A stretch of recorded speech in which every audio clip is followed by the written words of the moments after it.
Okay, good evening, everyone. Good evening, sir. Good evening, sir. Good evening. You are welcome. Good evening, sir. Good evening, Dr. Yusuf. You are welcome. Tosin Tayo. Mr. Ayo, you are welcome. I can see Ogunwole and few other people I can see here. I can see Adasa Busayo. You are welcome. Gift. You are welcome. Femi. I can see you. I can see Ilekuba. Christabel, you are welcome. I can see JC James. You are welcome. This is my sister. Your name, I don't know. Okay, so Nwidi. That is just Good evening, sir. good evening. How are you? I'm trying. I'm just trying to pronounce it correctly. You are welcome. So Alawale Mulero, you are welcome. Oluwapelumi Amusu, you are welcome. Okay, so I welcome all of you into this class. Thank you for joining.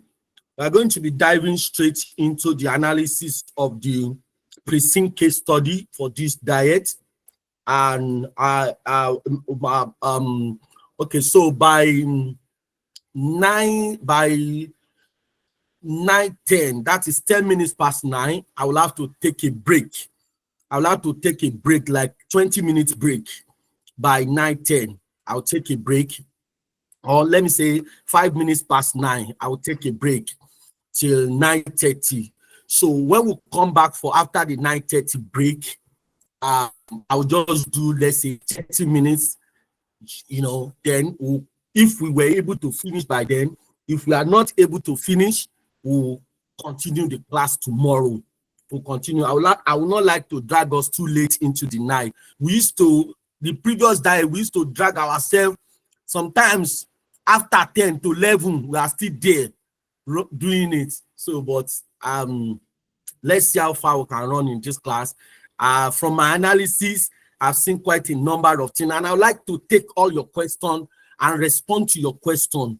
I would like to take all your questions and respond to your question. I would like to make it interactive, and I want you to pay rapt attention because I believe that you would really, really enjoy the class. Okay, so drop a chat for people that have not joined. I'm not going to go back. I don't want people to join after 20 minutes. Say, you didn't tell us, we have started, didn't come, I didn't understand. I would not like to go back. So please, let somebody help us drop a message that we are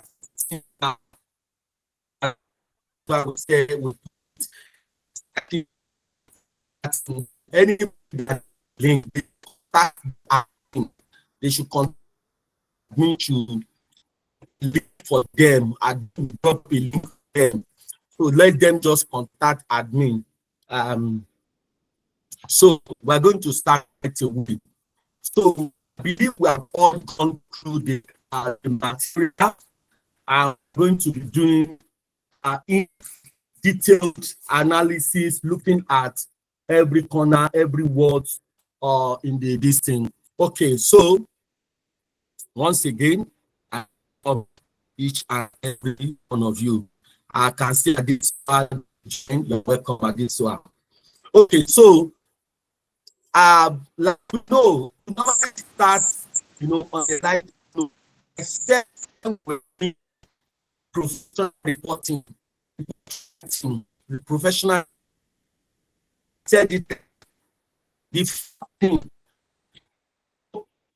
type of report, right? What type of report? To know who are you?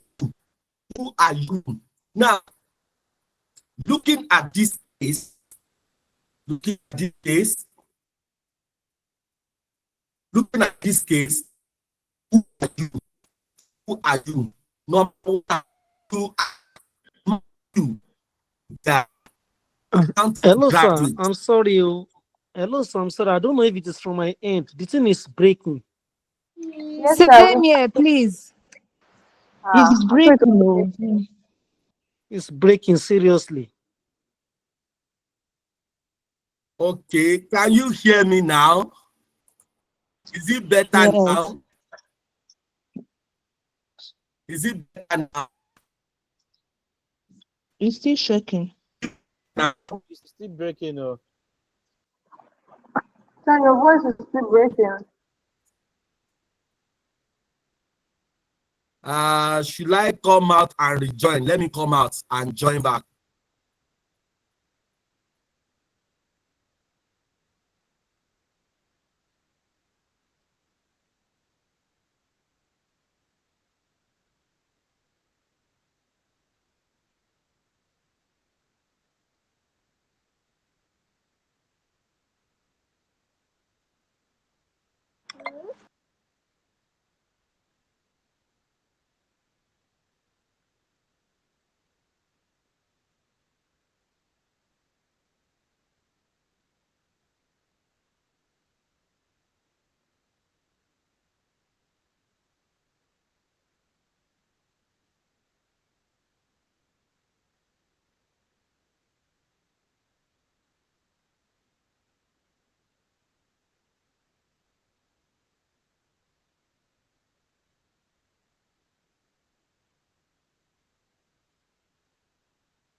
Is it better now? Can you hear me now? Can you hear me? Yes, sir. Is it still breaking? Yes, we can hear you now. Okay, thank you. We can hear you thank you.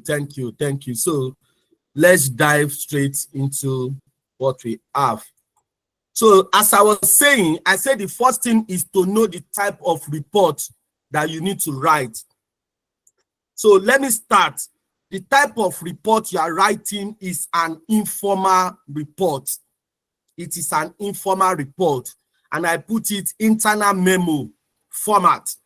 That is, internal report is a report you are writing between an employee and the line manager. Within the organization, maybe you are writing to your director, you are writing to your direct boss. You know, if it is within the organization, you understand? If it is within the organization, it's an internal memo. Now, and how do I know that it is an internal memo? It is an internal memo because they say that you will be writing a report for your boss.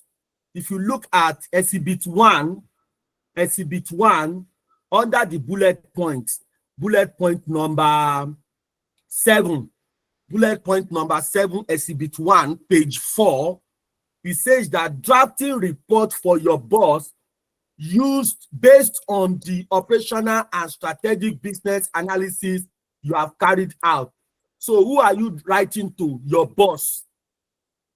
You understand? So that is it. And also, the company that you are writing to, the person, you and the boss, you are working in the same organization. That is another thing that makes it an informal report.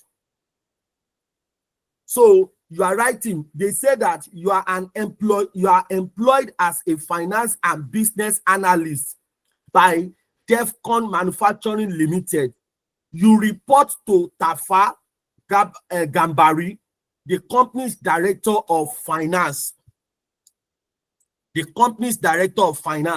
So the fact that you and your boss, you work in the same company, Defcon Manufacturing, that's another reason that make it an informal report.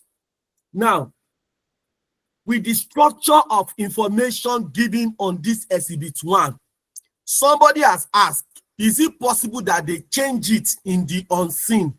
It's unlikely that they will change it. The reason is that even if we look at the past question, it is from this page 1, we will know whether they have a client that you will be writing to. It is this page 1. So the information is crystal clear on this exhibit 1, page 4, that you are writing to your boss, and your boss, you work in the same organization.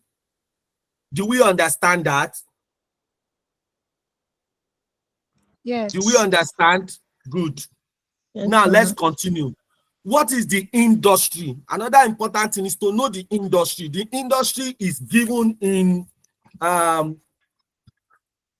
they told us the industry, exhibit 3,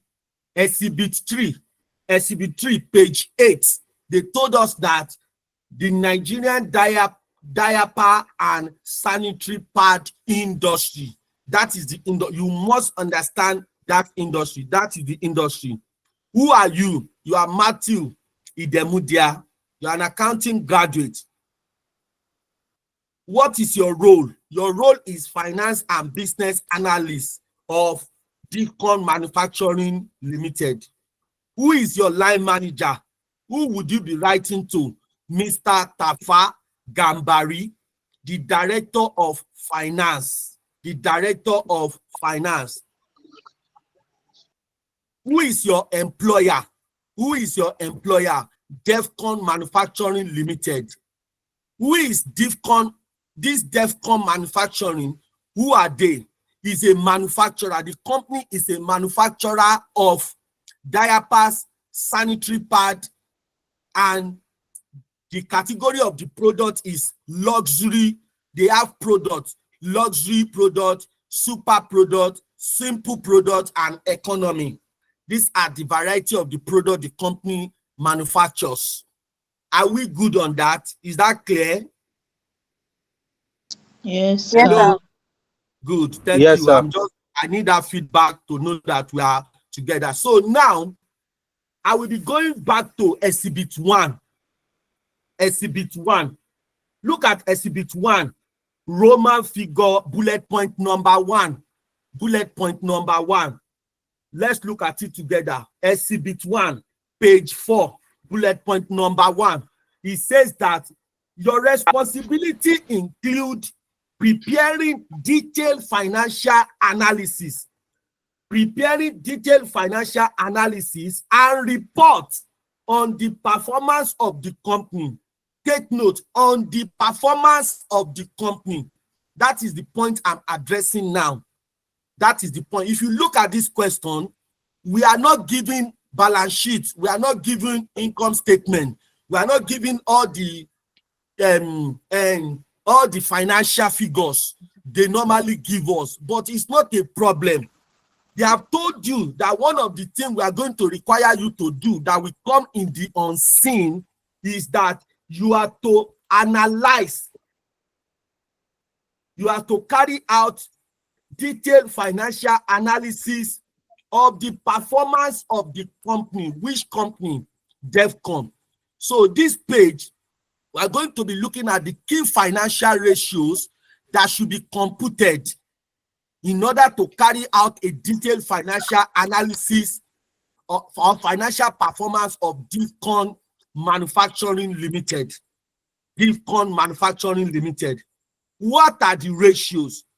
Now, we have profitability ratio, efficiency ratio, liquidity ratio, solvency ratio, investment performance ratio. Now, investment performance ratio, it is if they later told us that if the company, this company, Defcon Manufacturing, is quoted, that is ELC. And from this information, you can see that it is limited liability company. It is limited. It's not PLC. It's not quoted on Nigeria Stock Exchange. So you will not need investment performance ratio, most likely. But you will need profitability, efficiency, liquidity, and solvency ratio. So we are going to focus our energy on that. Why are we calculating profitability, efficiency, liquidity, and solvency ratio? It is in order to determine what? In order to identify. It is in order to identify. It is in order to identify. Look at it. In order to identify the financial weakness. It was identify financial weakness in the organization, if there is any. That is the purpose. We want to identify the financial performance and financial weakness, if there is any, in the organization. Let us start. We are going to start with profitability ratio. Based on this requirement, in order to carry out performance of the company, profitability ratio is one of the important ratio you must calculate. It is one of the important, and these ratios, you know, it says that profitability ratio identify how efficiently DIVCON is generating profit from its operation and assets. The purpose of profitability is to indicate, identify how efficiently,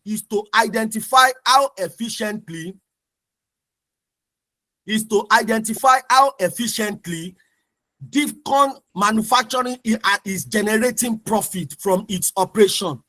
Now, let me sound a note of warning. I'm going to be showing you all the possible ratio you could compute, but please, you don't have to compute all of this ratio. The maximum I would recommend, under this profitability, don't compute more than 3 or maximum of 4 if possible. Don't compute more than 3 maximum. Is to save time, because there is so much other thing you need to do, and this is not the only ratio. So let's quickly look at it. Number 1 ratio is what? Gross profit margin. We all know gross profit margin ratio. It is gross profit all over revenue. In your case study, they can give you that this revenue, they can call it turnover. Are you together? They will always give you profit. What is gross profit? Gross profit is after your turnover minus cost of sales. It will give you your gross profit. What is the purpose? What is the insight in calculating this? This gross profit margin measures the production cost efficiency. Look at it. It measures the production cost efficiency. Now, and it shows that a low gross margin indicates high material or labor cost. That is, this thing, the reason why we are giving this insight is that when you are explaining that, oh, gross margin is high or is low, we are saying that because you must explain your ratio. We call that explanation interpretation of the ratio. You must interpret your ratio. Whatever result that you get, you must interpret it. Even if you are comparing it between 1 year and another year, you must interpret it. So, and we are saying simply here that if you have a low margin, a low gross profit margin ratio, if you have a low, it means that it indicates that the material cost or labor cost is high. It means that the cost of sales is high. That is why this margin, the margin is low. Take note. Let's move on because of time. Net profit margin. Net profit margin is another one. What is the formula? Net profit all over turnover times 100. Times 100. Take note. This ratios is multiplied by 100. They are compute most of the time in percentages. They are compute most of the time in percentages. You must know the parameter you need to compute your ratio. It is in percentages. What does this net profit, what does it indicate? It indicates that the bottom line profit after all expenses. It shows you the bottom line. That is what net profit is showing.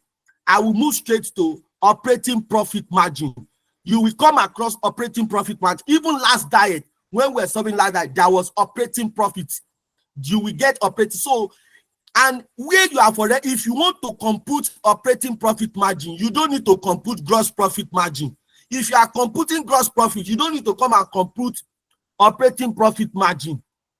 That is, you have to select. Don't be computing ratios that are going to give you the same indication. Ratios that give you the same indication. So, next is operating profit margin. What is the formula? Operating profit all over revenue times 100. It shows the core business performance, including the non-operating item. Now, that is what that ratio shows. Next one is return on assets. Return on assets. And I said you don't have to compute all of this ratio. I'm just giving you possible ratio to compute in order to answer number 1, how to carry out detailed financial analysis of the performance of the company. That is the one we are looking at. We are starting with profitability. So next one is what? Next one is return on assets, net income all over total assets, net income all over total assets. Because the figures are not given, all you need to know is to master your formula very well. You already know the formula, because once you miss the formula, the result will be wrong. So know that when I'm calculating return on asset, and look at it now, look at this play, they call net income. In your question, net income will come in form of profit after tax. Net income will come in form of profit after tax. That is your net income all over total asset. What is total asset? Fixed asset plus current asset. That is total asset. Fixed asset plus current asset, or what we call non-current asset plus current asset. It will give you total asset. What does this ratio measure? It measures how efficiently assets of the company have been used to generate profit. It measures how efficiently assets of the company have been used to generate profit. Let's move on. Return on equity. Return on equity. Don't forget, your net income is the same thing as profit after tax. Profit after tax, or profit for the year. Sometimes they may not call it profit after tax, they will just say profit for the year. That is the same thing as net income. So use profit for the year all over shareholders' equity. What is shareholders' equity? Your shareholders' equity, and look at it, take note, shareholders' equity. What is your shareholder? Your ordinary capital plus your reserve, plus all your reserve. Sometimes they could divide your reserve. You could have different category of reserve, but just know that it is your capital, ordinary share capital, plus your reserves. That's what make up your shareholders' equity. What does the ratio indicate? It indicates how well shareholders' funds have been utilized. It indicates how well shareholders' fund has been utilized. This ratio, what is computing under strategic financial management, we call it maximization of shareholders' wealth. Under strategic financial management, whenever we want to compute this, we call it maximization of shareholders' wealth. It is very important. It is pivotal under strategic financial management. You must safeguard the wealth of the shareholder. You must maximize it. It must not deplete. It must be increasing. That is what this ratio, returns on equity, that's what it calculates. So, and my advice, if you want to compute, like you can select gross profit all over, gross profit margin. You can pick net profit margin and either return on equity or return on assets. Both of them is going to give you almost the same thing. 3 is enough because you need to interpret it, and there is still so much other ratio you need to compute. Don't try to say you want to compute all of this. Thank you. We are going to continue. We move straight to liquidity. We move straight to liquidity ratio. We can compute. Sorry to cut you. I didn't get your question. I said the 3. Repeat the 3. My network break. I didn't hear what the 3 you mentioned. Okay, the 3 I recommend. Okay, the 3 I the purpose of exam is gross profit margin. Gross profit margin. Calculate that one. Next one is net profit margin, which is profit after your net profit will be what? Profit after tax or profit for the year, all over turnover or revenue. Then go straight and compute either return on equity or you compute return on assets. But if you ask me, I will recommend return on equity, because this ratio is very, very important. This ratio, return on equity, this is exactly what we do under internal rate of return, IRR. Because whenever IRR, when you compute IRR, internal rate of return, it must be higher than the company cost of capital. And this is exactly the ratio is measuring, return on equity, how to maximize the shareholders' wealth.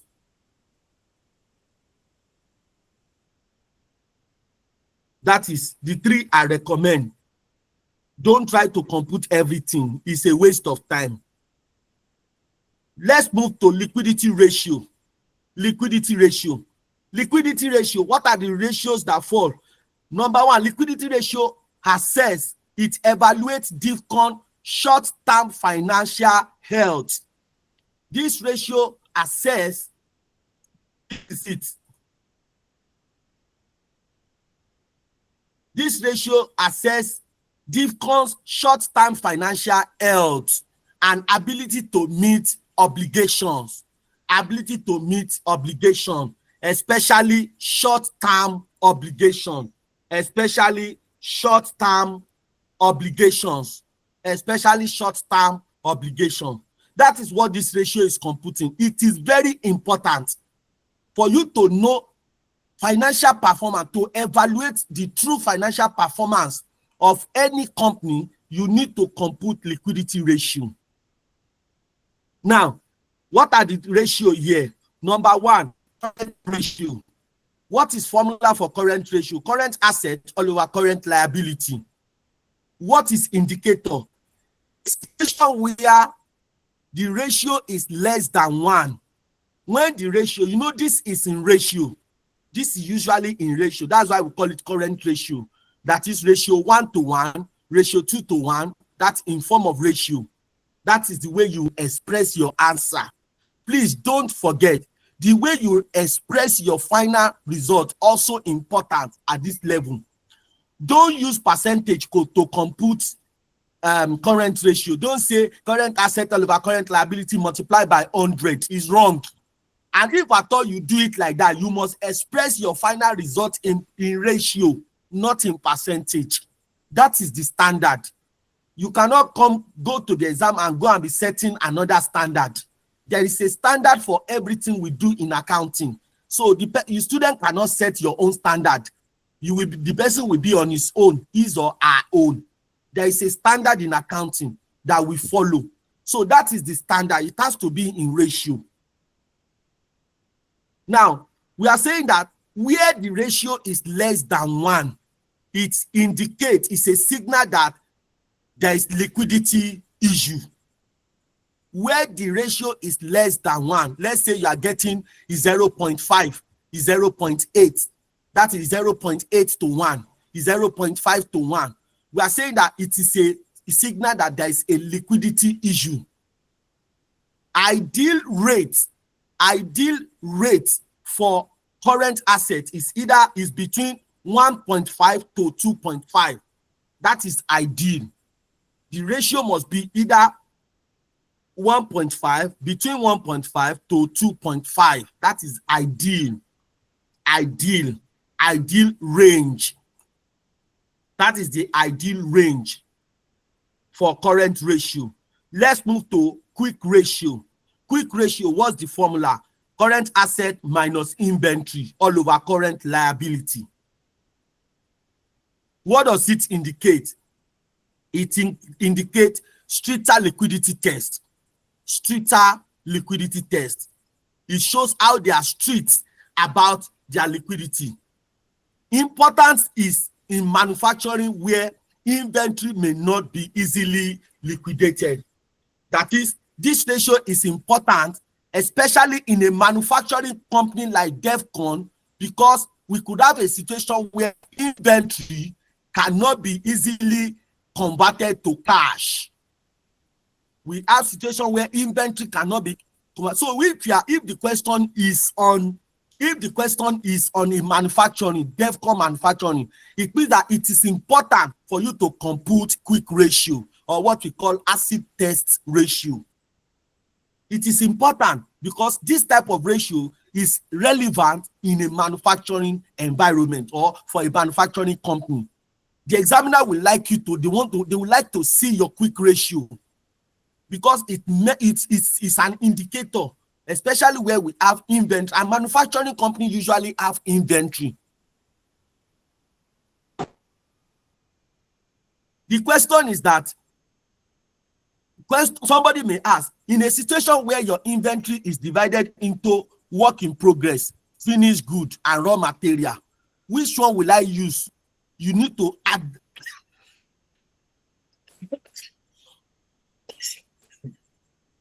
Sorry.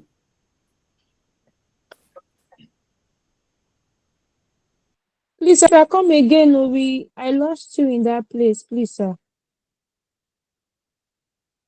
I was saying that you could have a situation where your inventory is divided into work in progress, raw material, and finished goods. Which one are you going to use? So, and what you are going to use to add them, because both your work in progress, both of everything constitutes your closing inventory. Everything constitutes your closing inventory. You may not have that situation where they will separate it into the three categories. They will just give you inventory to make it simple. Let me go straight to cash ratio. Now, under liquidity ratio, please don't compute more than 2. Don't compute more than 2 ratio. Ratio and quick ratio. So did you say we should add the 3 inventory? Yes, that's what I said. Add the 3 together. Yes, that's what I said. Together, where I figure together. I figure together.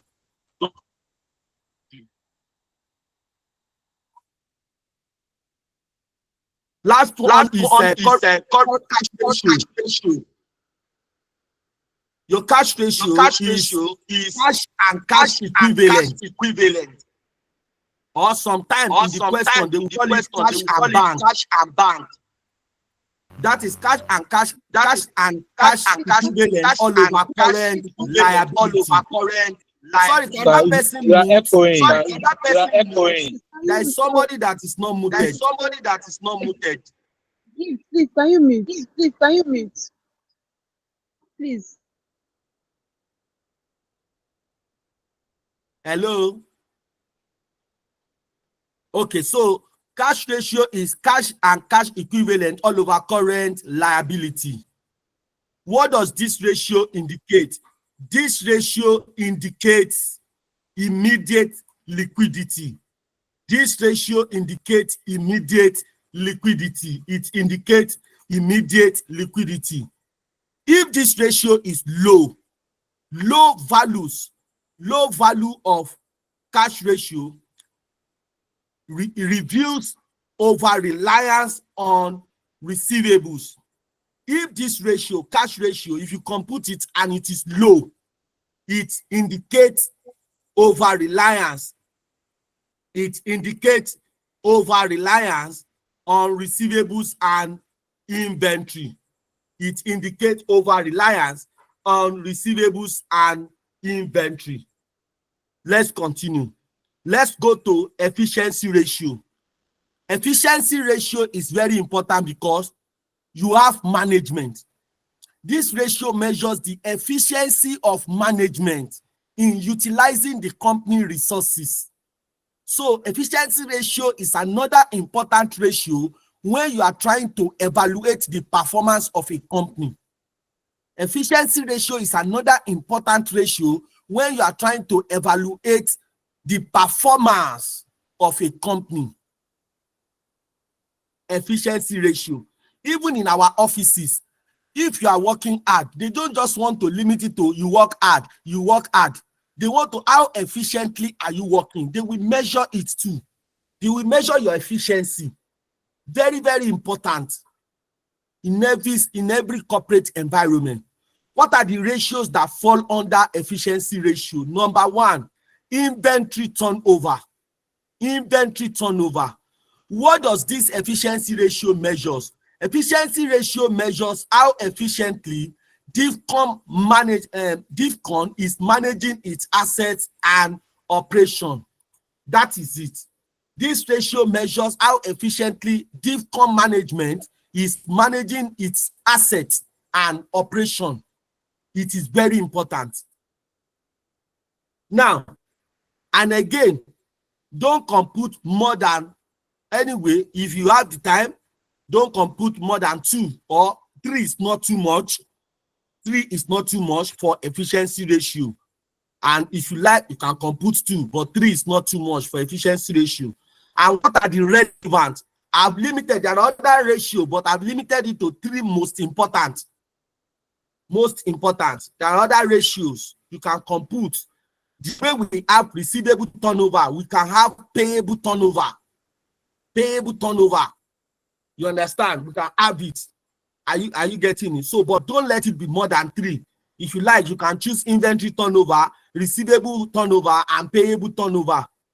Or if you like, you can choose asset turnover ratio. Don't let it be more than 3 because you need to interpret them. So let's start with inventory turnover. What is the formula? Cost of goods sold all over inventory. Look at it. I say average inventory. We use average inventory in a question where you are giving inventory.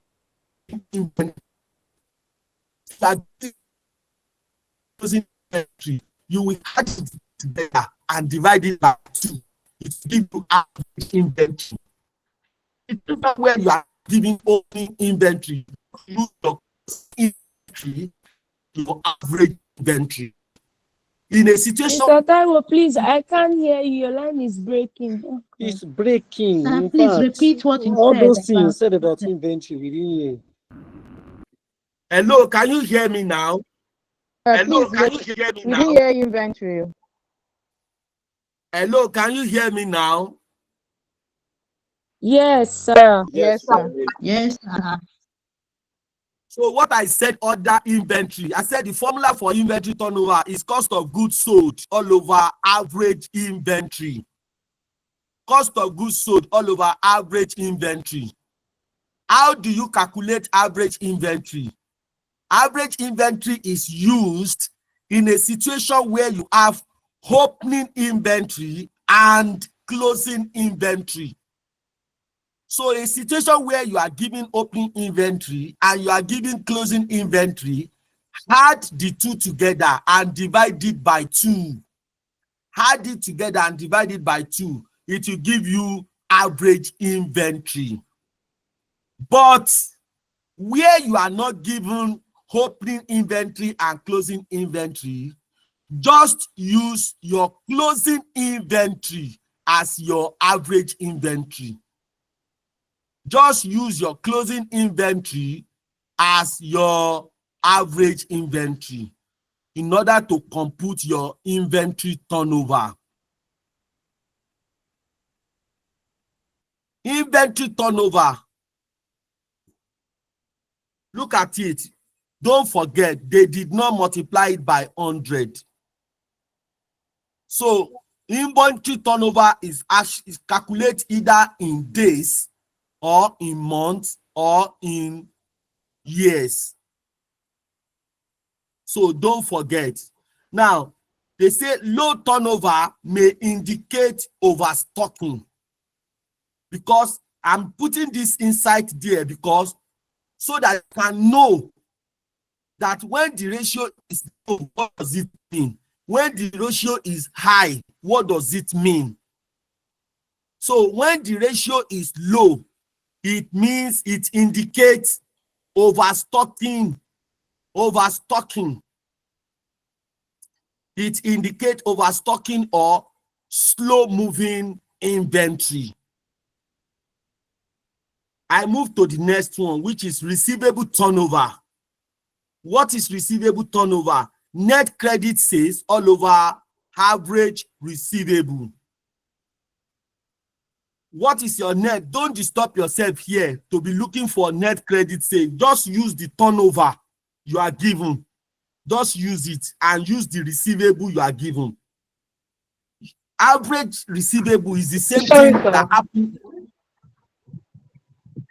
Please, for low turnover may indicate overstocking or slow moving inventory. what is our threshold? Because for current ratio, you told us that it is when it is less than 1. For this inventory turnover, please, what's the threshold? Okay, thank you very much. It's because under current ratio, we have threshold. This other one, we don't have threshold. Just interpret the result you get. That is why I didn't mention any threshold on it. There is no particular threshold because one company is different from another. It's because we have threshold under current ratio and under acid test ratio. We have a threshold. Threshold for acid test is ratio 1:1. Hello, sir. Hello. Hello, I can hear you. Okay, please, for receivable turnover, I was thinking it's average receivable over credit sales. No, this is receivable turnover. We have aged receivable. As how do I call it? They call it number of days. Number of days receivable is that one that use. But Okay. if you are computing receivable turnover, it is turnover you are going to use. It will be turnover all over receivable. That's the formula. Because you are computing receivables turnover. And I said that you can as well compute payable turnover. Do you understand? Do you understand? Do you understand? Yes, thank you. What does this receivable turnover indicate? So the remarks, the insights mention only when it is low turnover. What of if it is high? What does The it reverse indicate? is the case. The reverse is the case. The reverse is the case. That's what it means.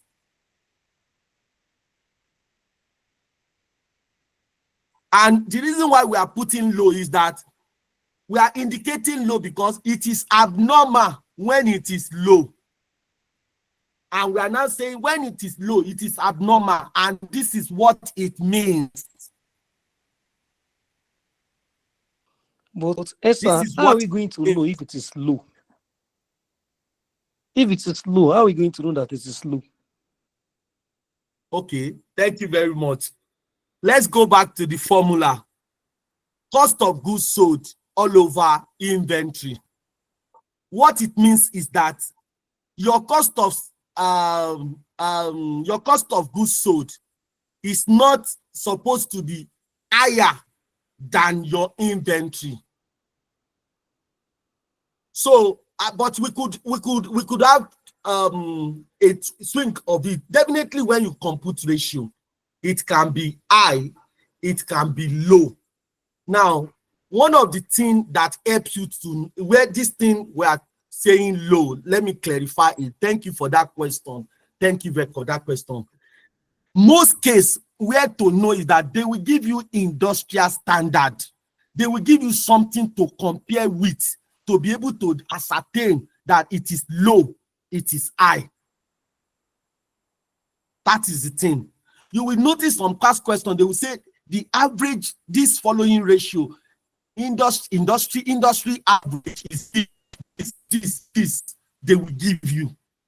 So that there is a basis you are comparing your result with to be able to ascertain that it is low or it is high. Are you clear on that? It is when we are giving industrial standard. Your question becomes that you are comparing from 1 year with another. You are comparing 1 year. That is, maybe you are comparing 2023 result with 2024. You understand? So when you are comparing 2 years, you will also be able to tell if it is low or high. That is, if I'm comparing 2023 and 2024, if I compare two figures, I will be able to say, oh, this year is low, this year is high. Do you get it? I'll be able to compare two things and be able to say, oh, it has increased, it has reduced, or it's low, it's high. Are we together? Yes, sir.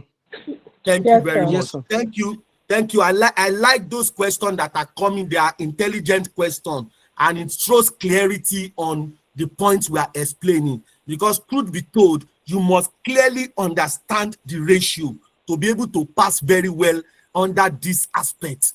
You must clearly understand what exactly you need to do and how to go about it.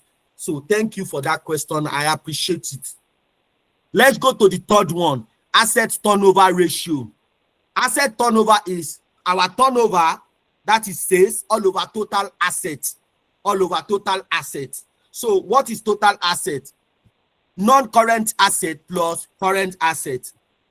Don't disturb yourself looking for net sales. Just use your turnover that you are giving in the question. What does this ratio indicate? It shows efficiency in asset utilization. It shows efficiency in asset utilization. If I'm comparing 2 years, 2023 and 2024, let's say the figure in 2023 is 20%, or let's say 10%, and in 2024 is 20%. That means the company, was able to efficiently, utilize their assets more in 2024 than 2023. You must know what each of the ratio mean individually before comparing it, because that will form the basis of your comparison and your explanation. I mean, your interpretation of the ratio. Thank you. Let's move to solvency ratio. Solvency ratio. Solvency ratio is looking at the leverage ratio, or what we call gearing ratio. Any ratio that have any company that have loans, borrowings in their capital structure, definitely for such company, you need to calculate a leverage ratio for you to determine their performance. For you to determine their financial risk, the financial risk in the company, you need to compute gearing ratio. What does leverage ratio, what does it tell? It helps to evaluate, this ratio evaluates difference long-term debt obligation and financial leverage. It evaluates, it assesses difference long-term debt obligation and their financial leverage. What is the meaning of financial leverage? Financial risk, financial vulnerability, financial exposure, that's what the meaning of financial leverage. It shows their financial exposure. It shows their financial vulnerability.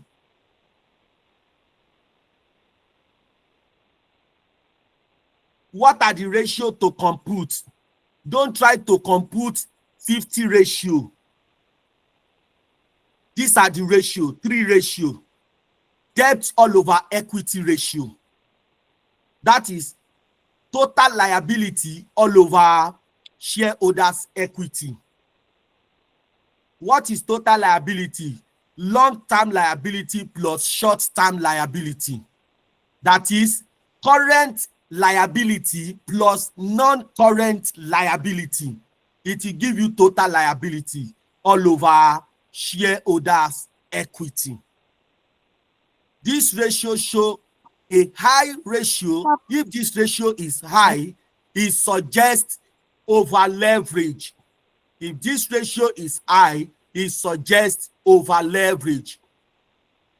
Next one is interest coverage ratio. Interest cover. This is EBIT all over interest expenses. Interest expenses will be given in the P&L. It will be given in the P or L, while your EBIT will also be in the P or L. What is EBIT? It is earnings or profit before interest and tax. Profit before interest and tax, or earnings before interest and tax. What does this ratio indicate? This ratio indicates ability to pay your interest.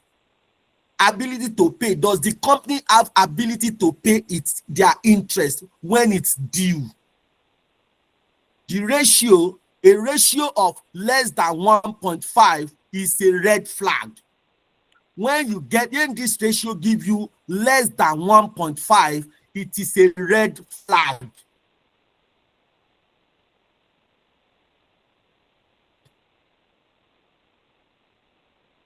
What is the meaning of red flag? There is danger ahead. Next one is debt ratio. Debt ratio. Look at it very well. Debt to equity ratio is different from debt ratio. Debt ratio is total liability all over total assets. Anybody that miss the calculation, once you miss the numerator and numerator, if you interchange it wrongly, the result will be wrong. And it will affect the interpretation. It means that the interpretation will be wrong.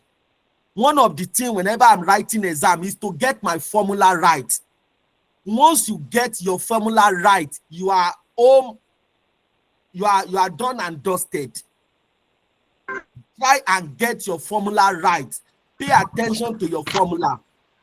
Debt to equity ratio is different from debt ratio. You could be told in the exam a specific ratio you are required to compute. That is why you must know the formula. You may not be left to choose the ratio you will compute. The examiner may dictate the type of ratio they want you to compute in the exam, and it will come in the unseen. That is why you need to know the difference. In case they say this is the ratio you should compute, you must be clear as to what should be the numerator, what should be the denominator. Sorry, excuse me, please. Like all these receivable turnover ratios, are we supposed to multiply them by like 365 days? Yes, I mentioned that for efficiency ratio, you can, you need to multiply them. When you multiply by 365 days, it means that you want to express your result in days. When you multiply them by 12, you want to express your result in months. When you in months, because we have 12 months that make a year. When you multiply them by 1, it means you want to express your answer in years. Okay, thank you.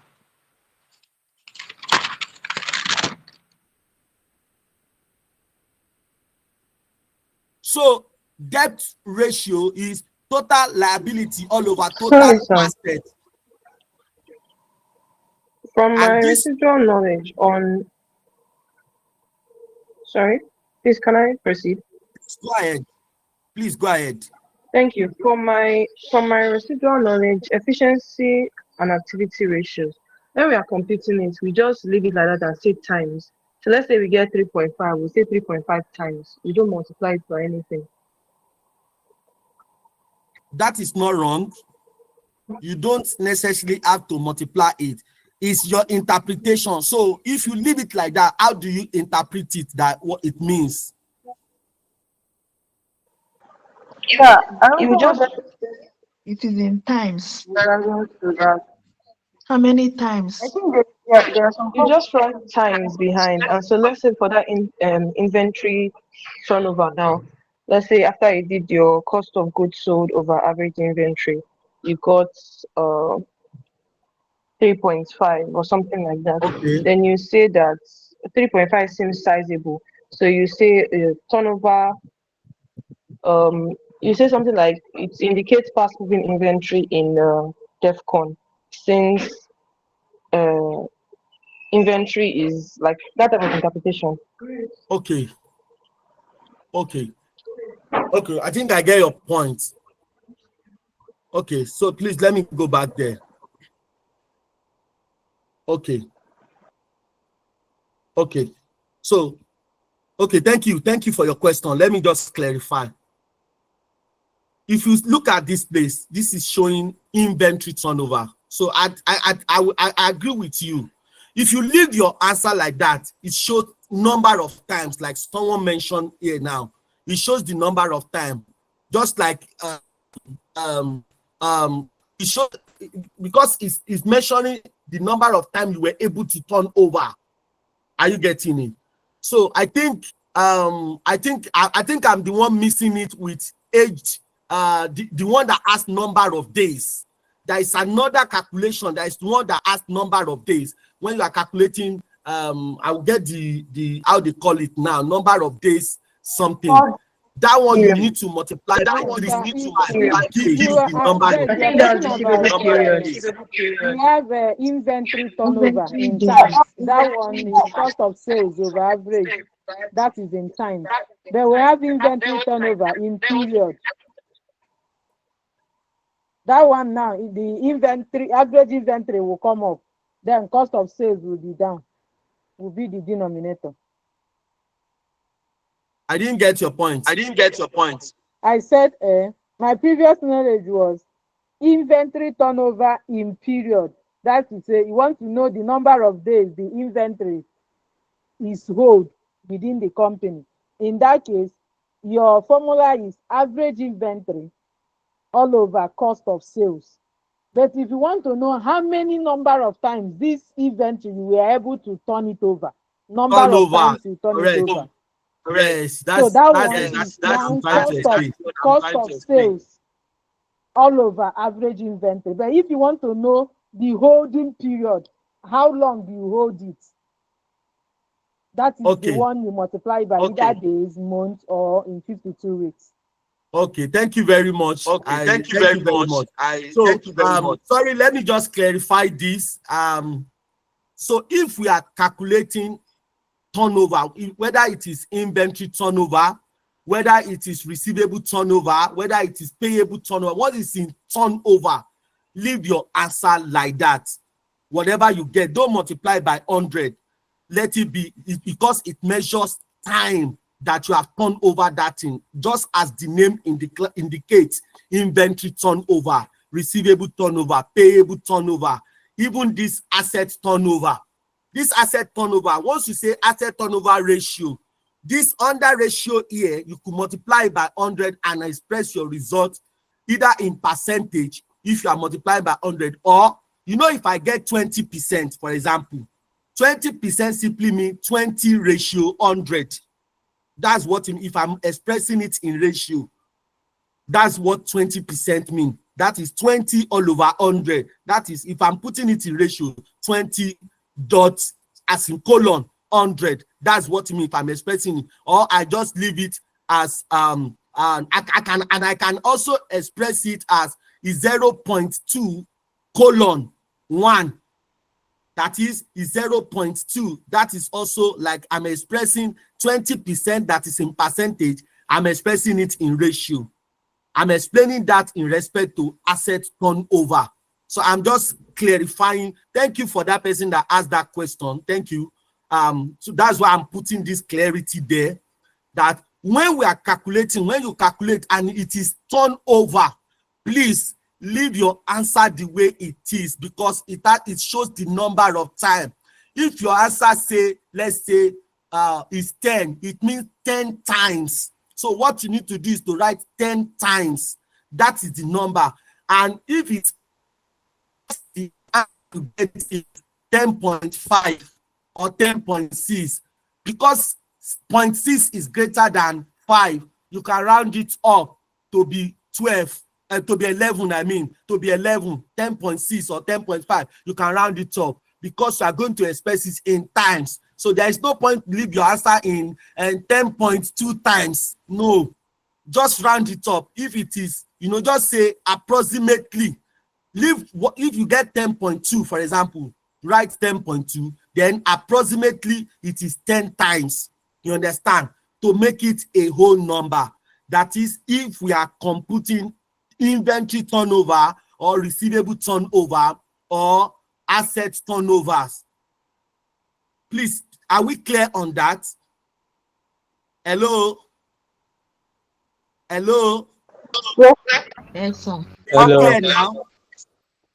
Yes, we are clear. Thank you very much. Thank you for Yes, that it is lady clear. that asked that question. Thank you. I was missing it because we have Yes, number of days. The one that has to do with number of days that you need to multiply by 360. So, but if it is turnover, please leave the answer like that. You don't need to multiply by 100. Just leave whatever you get like that. So, the lady that spoke, yes, the residual knowledge, you know, is valid. Just to validate that is valid. Thank you for drawing my attention to that mix up. Thank you. So I'm going to continue. Me, sir. Sorry, sir. Debt collection period, is it the same thing with what this Yeah, debt collection. Debt collection.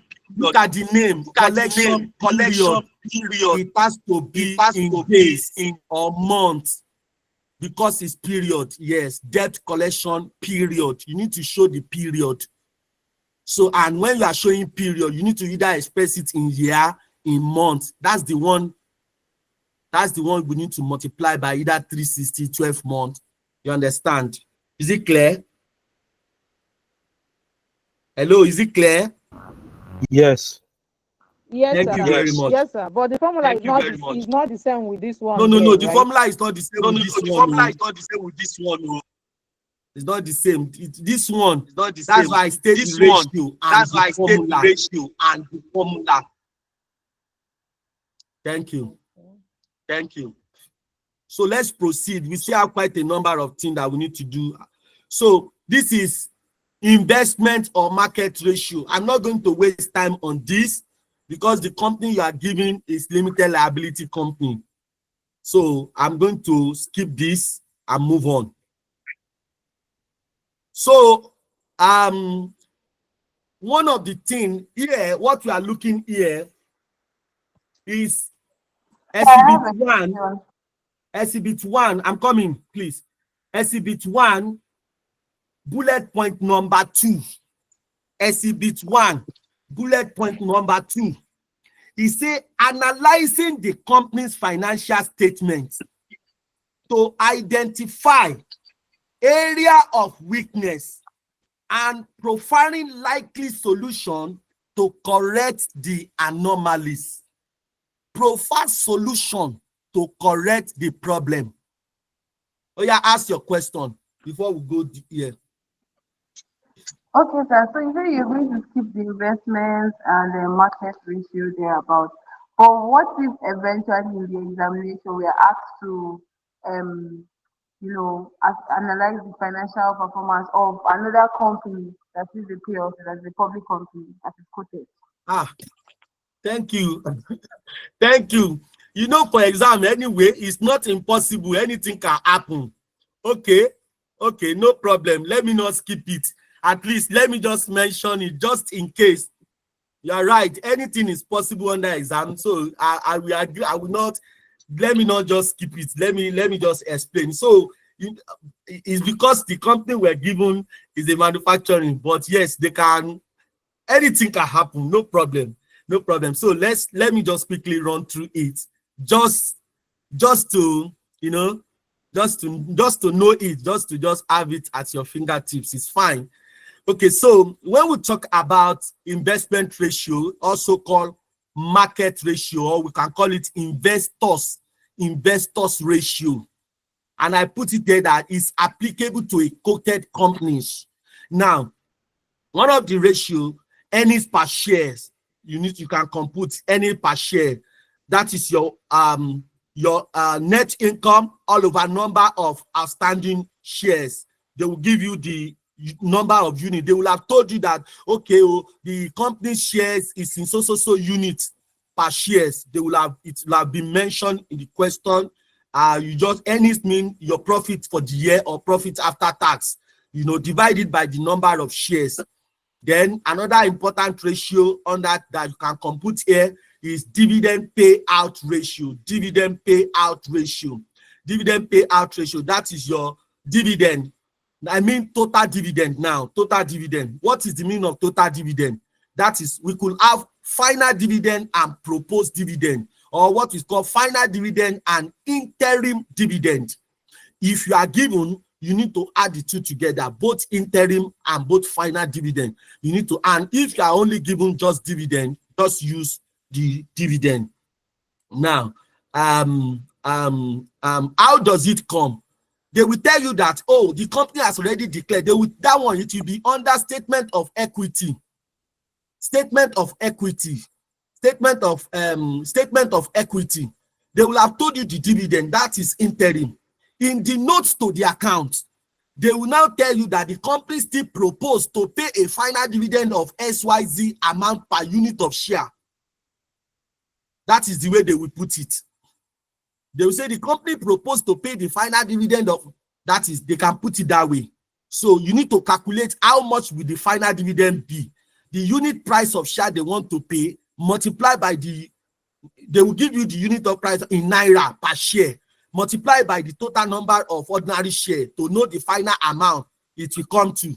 Sometimes they can say it will be certain percentage of profit. Just calculate it and add it to the one that has already been paid. The one that has already been paid is interim dividend. You understand? So you just need to add it to get your total dividend all over net profit. What is the net profit? Profit for the year or profit after tax. And it shows that this ratio indicates how much profit is returned to shareholders versus the reinvestment. Okay. Next one is price to earnings. Price to earnings. We call it PE ratio. PE ratio. Price earnings ratio. PE ratio. So what does it calculate? Market share, market price per share all over earnings per share. Market price per share all over earnings per share. I know you must have done this thing very well in strategic financial management. I also did this during my time. So how does this ratio shows? Market valuation indicators. It shows if the share price is available.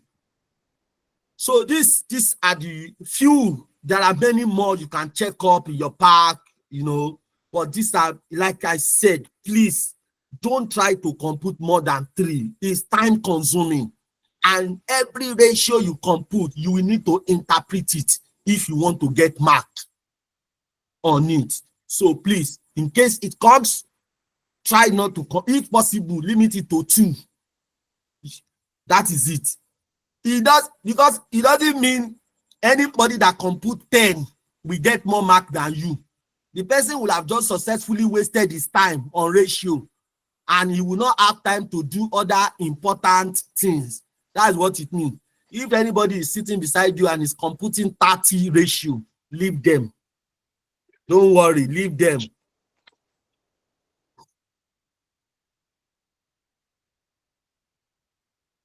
Are we okay on that so that we can continue? Yes, sir. Is that okay? Thank you very much for your response. Thank you.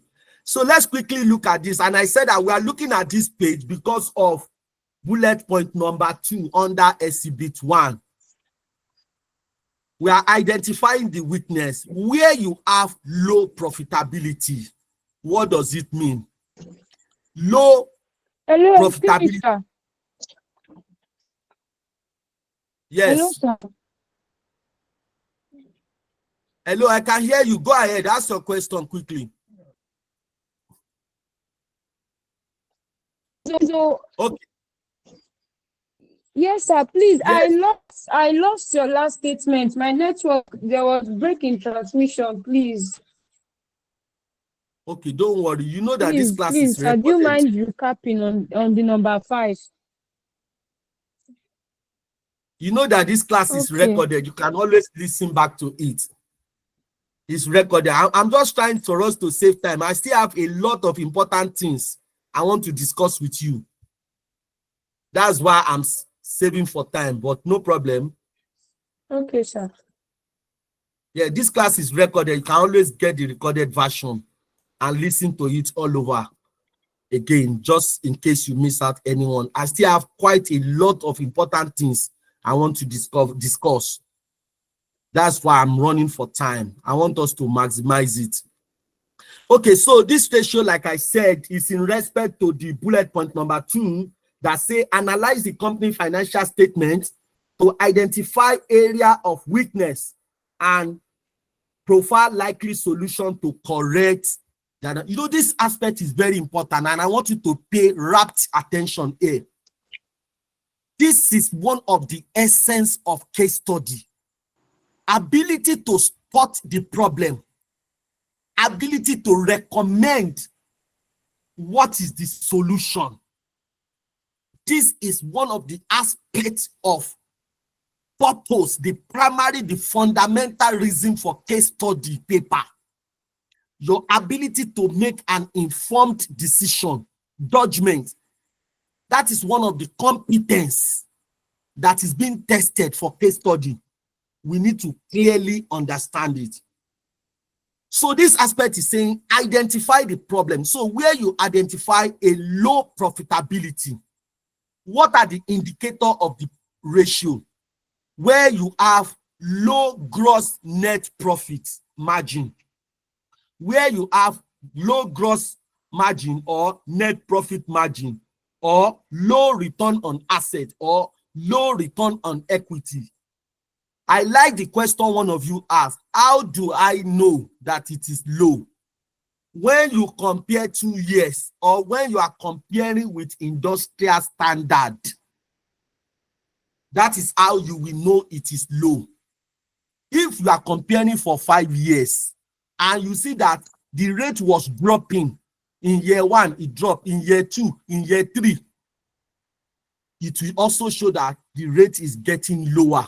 Do you understand? That is another way to know, because it is, you might be asked to compute trend analysis, looking at the trend of the ratio. Is it increasing? Is it low? Or is it decreasing? That is how to know. What is the solution? Corrective measure. The solution says improve cost control. This is where examiner is waiting for you. What are you going to advise? Remember, this company, they have management team and they have board of director. Your line manager, Mr. Tafa Gambari, is a member of the board. Is one of the member of the board of director.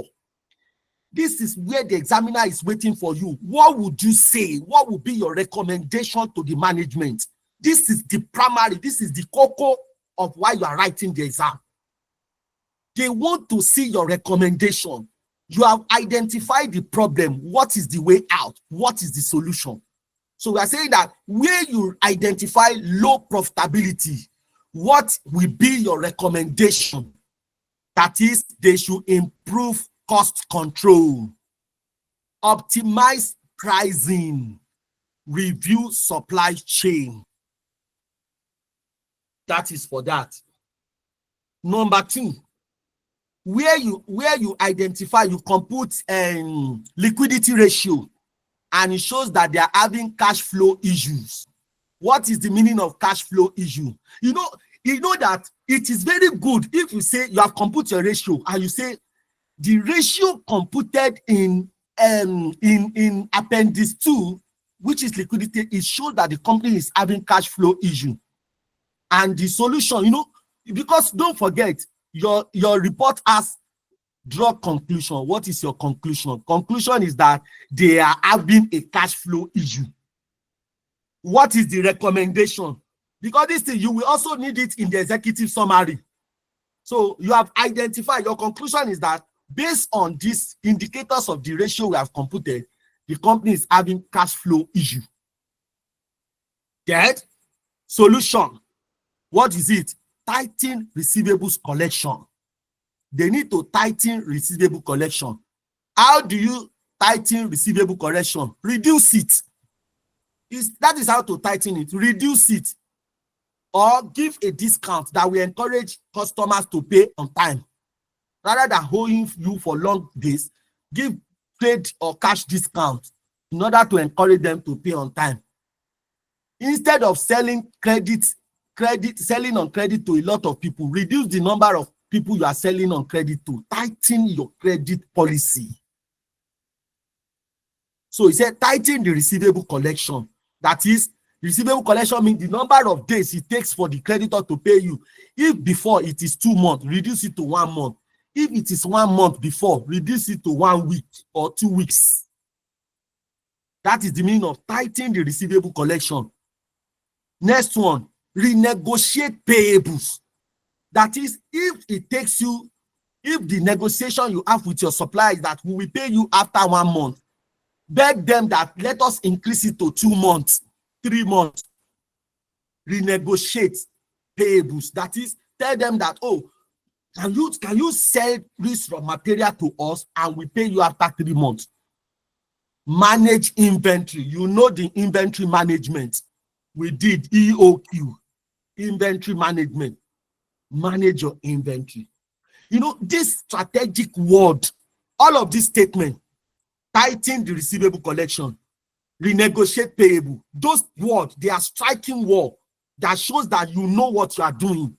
The examiner that you are talking to understand what you are saying. Even if you don't write it beyond that statement, it takes somebody that understands it to write this way, to say tighten the receivable. It takes somebody that understands what to write this way. It's not everybody that will write this way. Some people, this is what they want to write. They will be telling story. But the simple English to drive home the point is tighten the receivable collection. The right word to use for some people is renegotiate the payable days.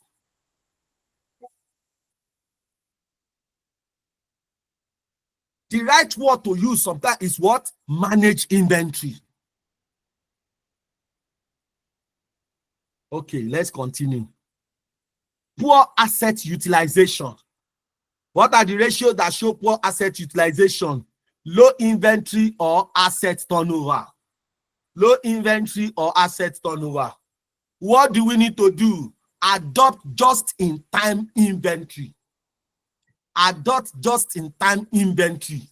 What is the meaning of just-in-time? You order material only when you need the material.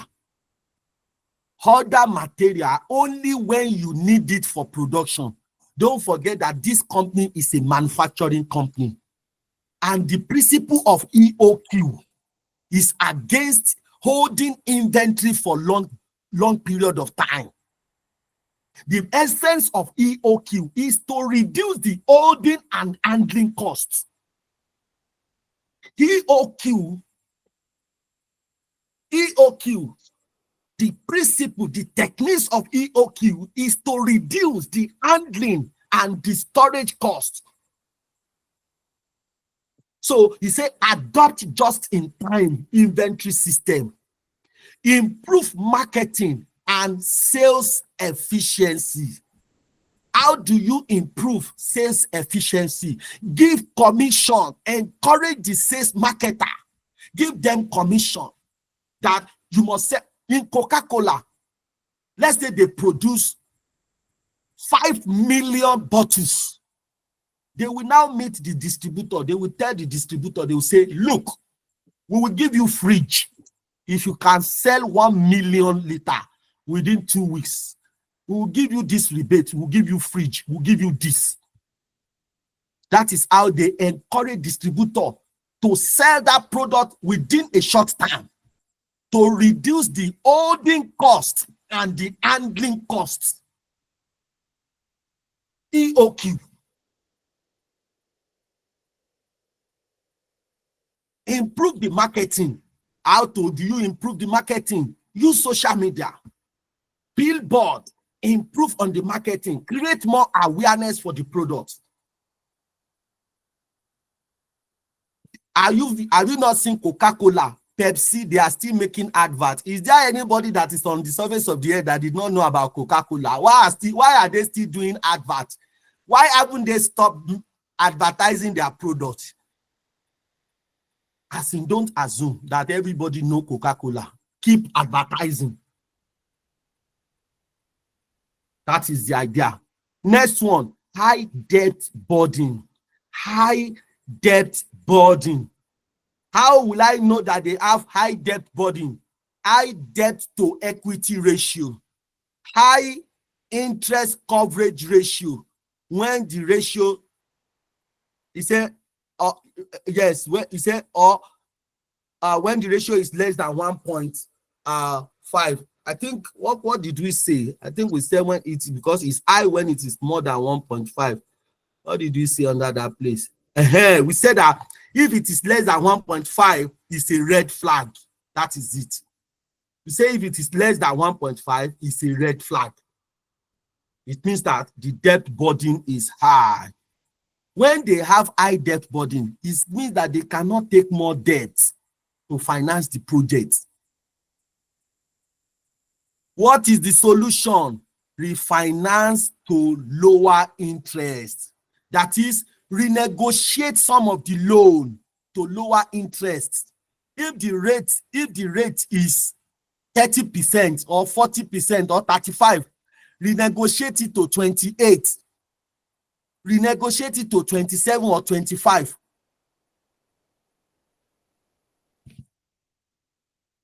Another way to renegotiate is that look for another company that can give you a loan at a lower rate.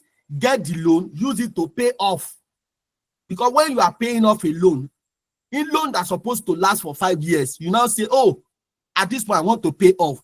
You will pay lesser interest. So use the money to pay it off because this loan is at higher interest rate. So go and get another loan that is at lower interest, that you pay lower interest. Use the money to pay off this loan and just face this one that is at lower. That is still part of refinancing.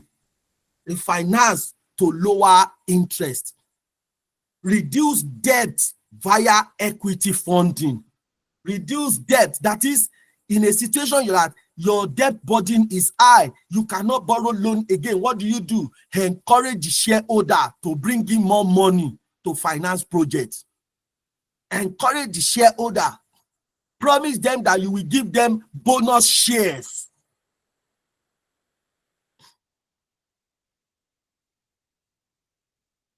Encourage the equity shareholder to bring in more money.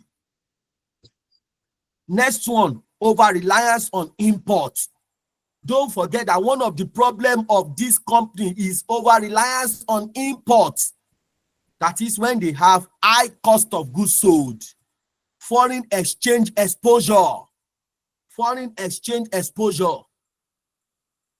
This DEFCON, by the time they will give you the financial, you will see that one of the problems they will be having is foreign exchange exposure.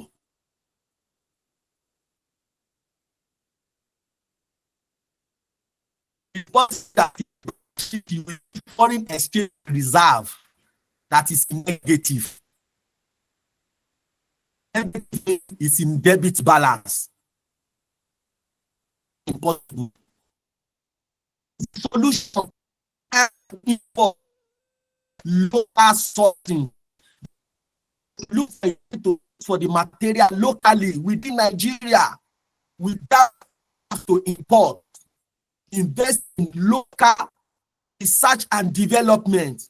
Invest in local research and development, or do partnership. You know, we have backward integration and forward integration. Partnership. They should look for companies that has the material. They can do backward integration and do forward integration. They're necessary. Mitigate over Sir, The yeah, they're line is breaking, sir. breaking, oh. Hello, can you hear me now? Yes. Yes, we Can you can hear you. Thank you. We can hear you. We are moving on in this class. Roman figure bullet point number 3. We didn't get the last one, though. All break. The last two. What you were saying in foreign exchange. From there, I started break.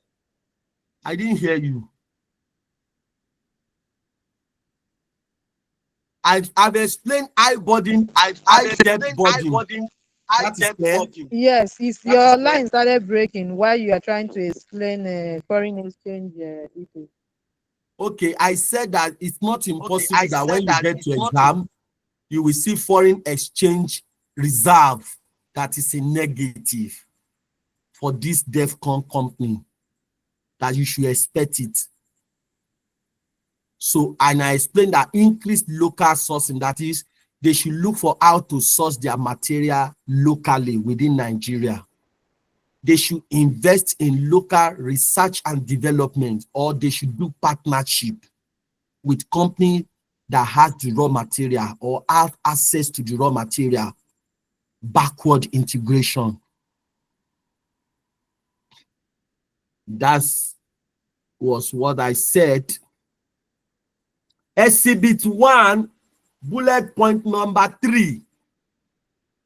Assessing the operational and strategic business proposal. Assessing the operational and strategic business proposal to see how each aligns with the company's strategic objectives. We are to assess operational and strategic business proposal that will align with the DEFCON strategic objectives. Let us look at what are the things that you should be talking about under this point. DEFCON strategic objectives and aligned business proposal. Number 1 objective is the company needs to expand market shares and customer reach. How do I know? How do I know? How do I know? How do I know? How do I know? How do I? How did I know? How did I know? How?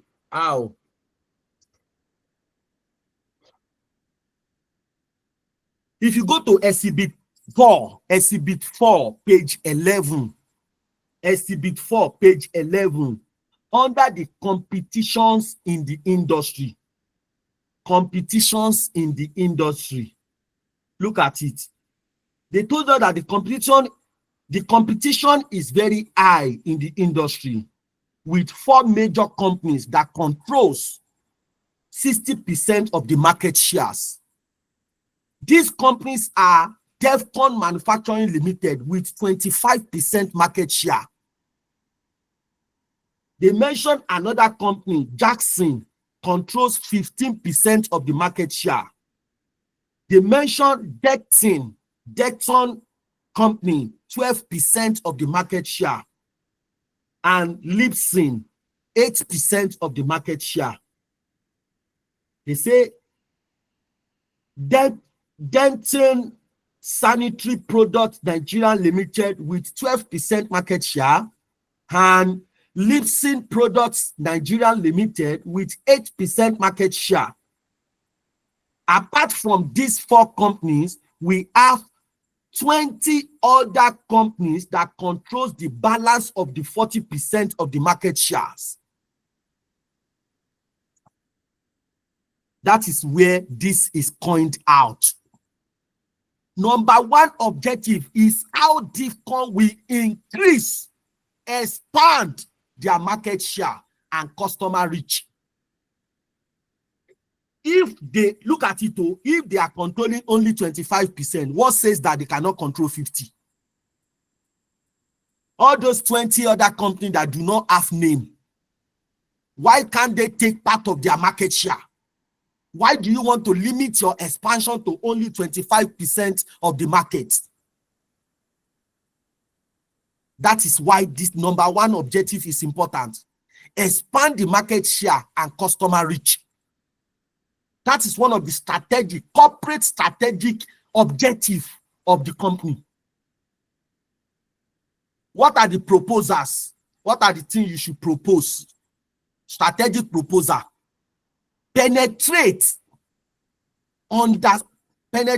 underserved market. Penetrate underserved. Underserved market means market that has not been saturated. It may be part of the 40%. Definitely part of the 40%. Penetrate underserved markets by what? By launching sachet-sized sanitary pad and diapers for rural and lower income urban consumer. That is number one. Number two, we are looking at what is the strategy to achieve the objective now. We are looking at strategy. This one, you will need it in the exam. You cannot escape it. Number two, build a nationwide retail micro distribution network. Build a nationwide retail micro distribution network.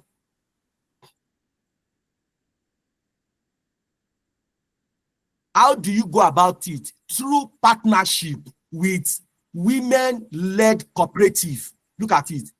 Partnership with women-led cooperative, because these products are mostly used by women. Look for women cooperative.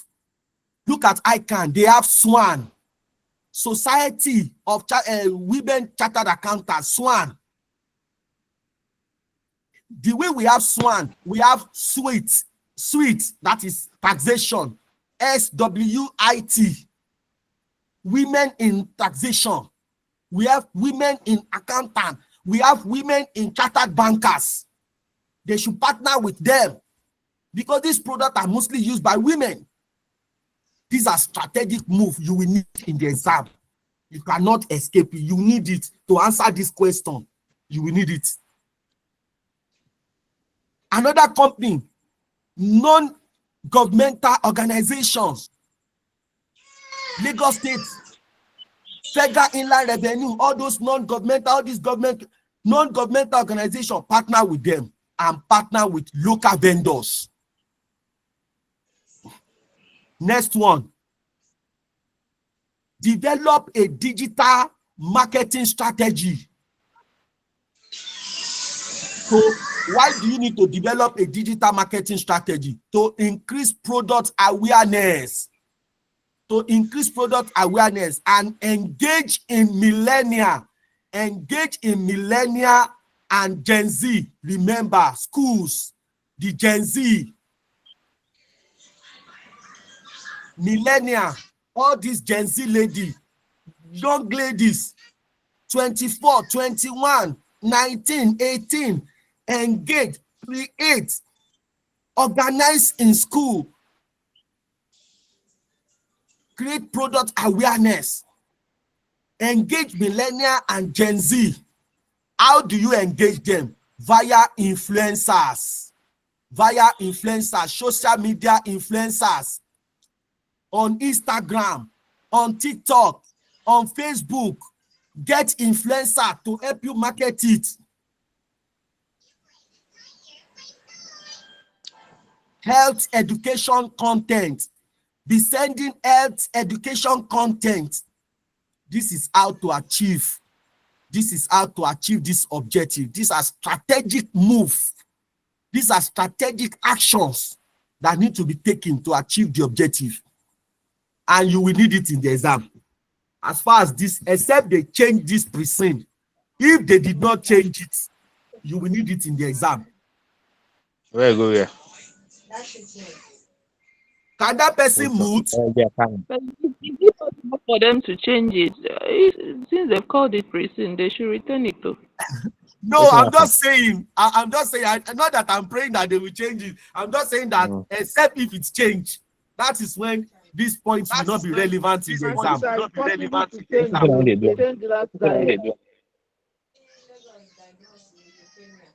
So there's no need bringing it out now since they know they will change. They will not change it. Don't worry. They will not change it. Let us look at operational proposal. Hey, who is that person? No, the person should please mute.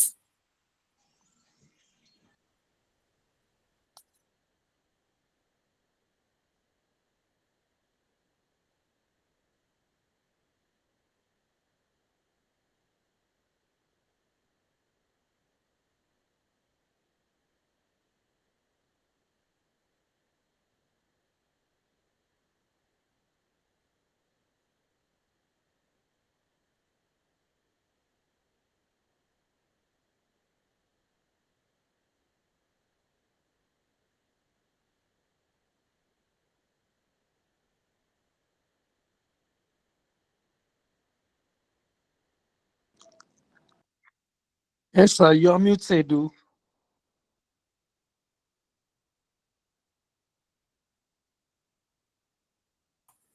Thank you. I didn't know I've muted myself. So I said, let us look at operational proposal. Operational proposal. What is under operational proposal? What do you need to advise? They should increase number of sales reps, support managers, number of sales managers in high potential region.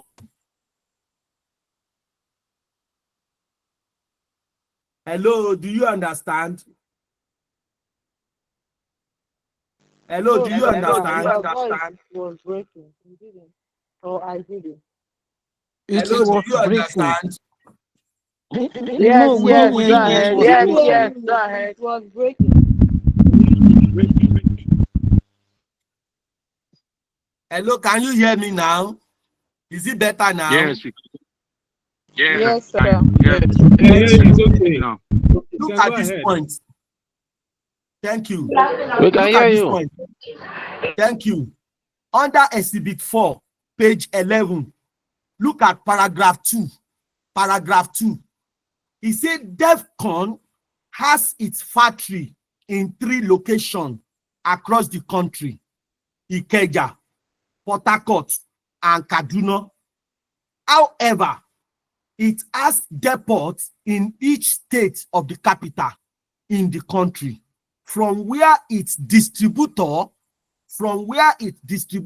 are serviced, where the distributor are serviced by the depot managers. By the depot manager. This is operational issue now. What is the number one thing we say we should do? Increase number of sales rep and depot manager in high potential regions. Next one. Invest in customer relation management, CRM. Invest in customer relation management tools. To do what? To track the distributor's performance. To track the distributor's performance and consumer trends.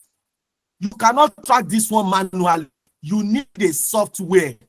And the software you need to achieve it is customer relation management software or application. That is operational aspect. And this is still speaking to number 1 objective: expand market share and customer reach. So we are looking at strategic proposal and operational proposal to achieve that objective. That is the one we have discussed. Let's go to number 2 objective. What is the number 2 objective? Enhance operational efficiency and reduce production costs. Enhance operational efficiency and reduce production costs. What are the strategic proposals here? What are the strategic proposals? Number 1, backward integration. The company needs to engage in backward integration by investing in local raw material production. By investing in local raw material production or partnering with petrochemical companies to reduce foreign exchange dependency, to reduce foreign exchange, FS, foreign exchange dependency. Next one, outsource or optimize non-core operation. Outsource or optimize non-core operation. That is operation they are not really material. Instead of wasting energy on them, why can't they outsource this? Like cleaner, the person that will be cleaning the factory. Why are they doing recruitment to be recruiting for cleaner when they can get an agency that will supply them cleaners, outsource it? Security that will be washing the factory. Why are you disturbing yourself? You are recruiting security by yourself. Why don't you approach the security firm to supply you security guards? Those ones, they are non-core operation. Why are you doing them yourself? Why are you wasting time on something that is not strategic? Why don't you outsource it? Outsource or optimize non-core operation to third-party logistics provider. Let's look at operational. Operational proposal says upgrade to energy efficient production line. Look at it now. They have started producing AC, solar enabled AC. This AC that can work, air condition that can work with solar,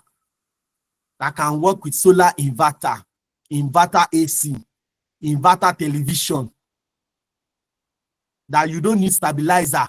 They can work efficiently on inverter. That is the same thing we are recommending here. Upgrade to energy efficient production line and introduce lean manufacturing practice. Introduce lean manufacturing practice to reduce waste. Those are operational. Number 2, install a solar hybrid system. Install a solar hybrid system at the factory locations to reduce diesel reliance.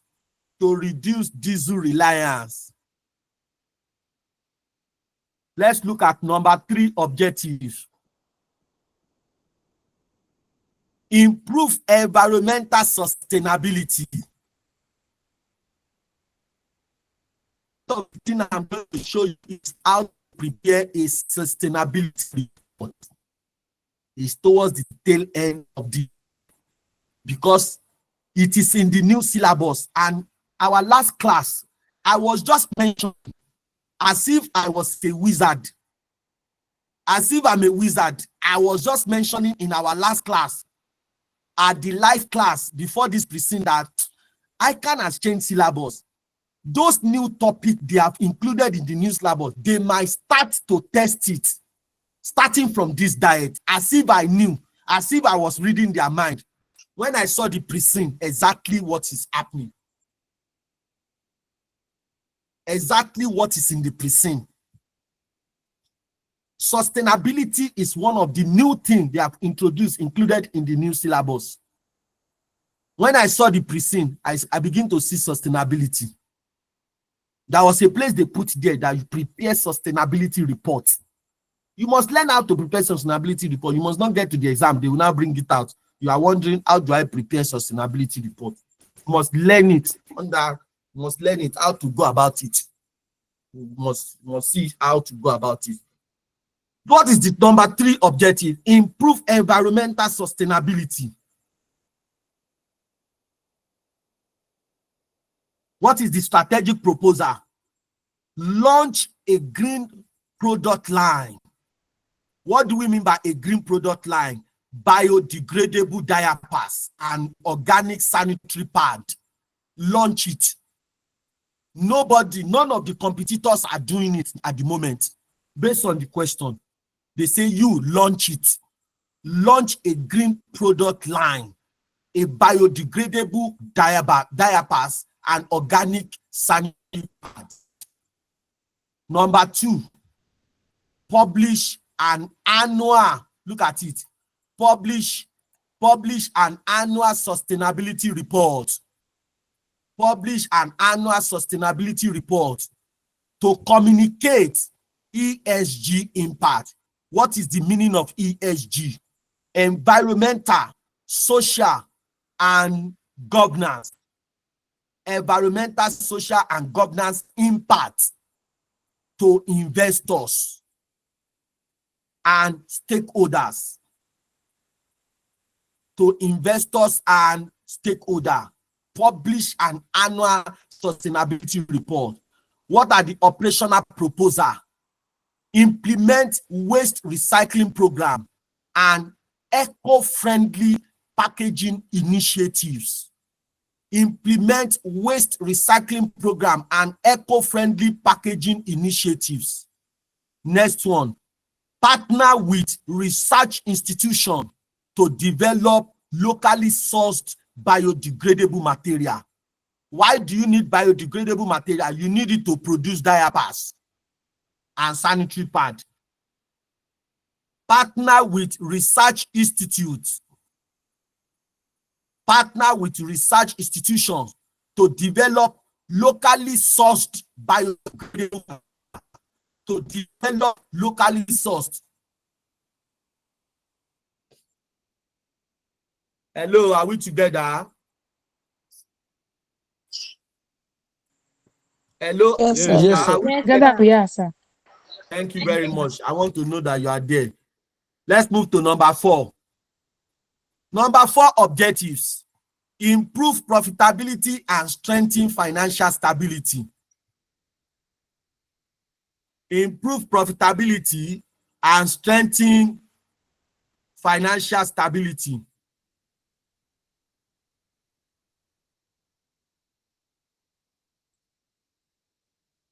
What are the strategic proposals you need to give here? Explore cost restructuring. Explore cost restructuring, including bulk procurement of local materials and foreign exchange hedging strategy. Foreign exchange hedging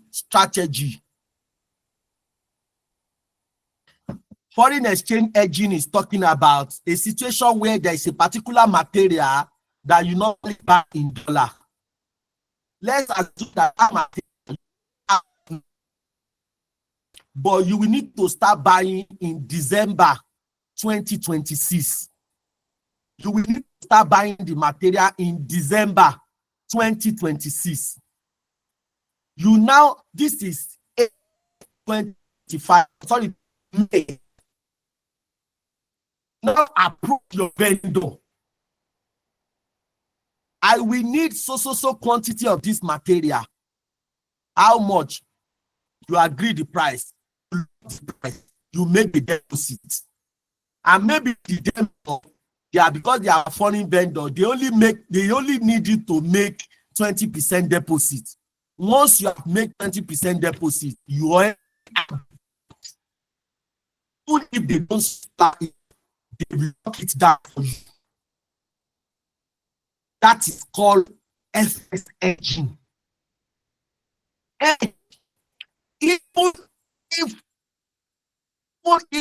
rate is 2005, So your line is breaking. Yeah, breaking, I said something very, very.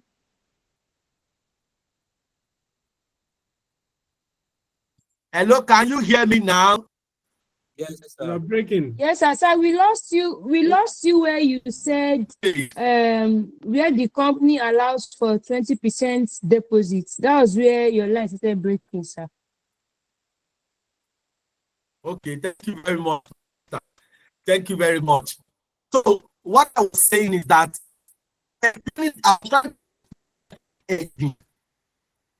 let's assume still breaking. Hey, my God. Can you hear me? Hello? Yes. Is it better now? We can hear you, sir. Okay. I was explaining that if you have a material that you normally buy in dollar, you normally buy it in dollar. So, but you will not need the material until December 2026. So you now say, okay, what do we do to hedge against fluctuation in dollar rates? Now, you now approach the vendor. This is May 2025. You approach the vendor. You say, I need so quantity. And maybe the supplier only need you to pay 20% down payment. Once you make the 20%, already lock the item. Even if the rate moves to 2,005 or 3,000 per dollar, you will not be affected. Why? It is called hedging. You have locked down the price. And one thing about foreign company, they are very faithful.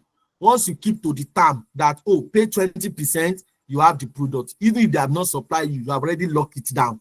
It is called hedging, foreign exchange hedging. So that even if the rate change, you have already bought. You have already locked it down. So that is, I was trying to only explain FX hedging strategy. Purchase, and even if you don't buy the dollar, let's say you did not pay the dollar, you buy the dollar now. The dollar is around 1,005 now or 1,006. But in December this year, we don't know how much dollar rate will be by December of this year. You now look for money, you buy the dollar down. You know that it's naira that is fluctuating, not really the dollar. Because if you want to buy something in dollar and you have the dollar, you will just pay the exact dollar. I don't get the point.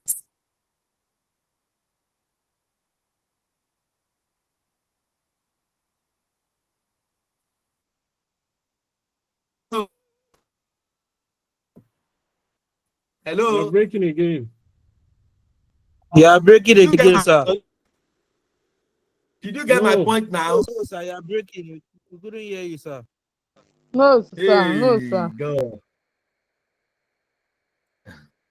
Okay, who heard what I said last? Who can help me here? What did I say last? Who can help me? We didn't hear. You said that. Okay, sir, you said We can buy dollar don't- down with naira, since naira is the one that is changing. Thank you. It means that the problem is not peculiar to me. Those that are complaining about fluctuation, please check your network. I just did that to test that. Was it from my side or from those people? So that was exactly what I said, that instead of paying the vendor, you can buy the dollar down. That it is naira that is fluctuating against dollar. Dollar itself is not changing. If you have the dollar and you need to buy something in dollar, you will just pay the exact amount of dollar you need. It is when you don't have the dollar, that is when you will be doing, let me use naira to buy dollar so I can buy what I want to buy. But if you already you have the dollar, then you don't have a problem. The only thing is, if you keep the money with you, is that if the vendor's price change, you have to pay new rate. But if you lock it down with the vendor, even if his price changes, it will not affect you because you have already locked it down. That is exactly what FX hedging is about. Is it clear? Yes, sir.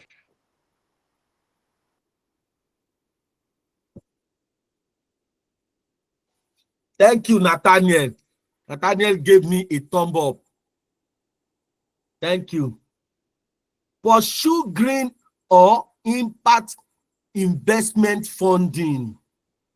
That is from development finance institution or climate aligned investors.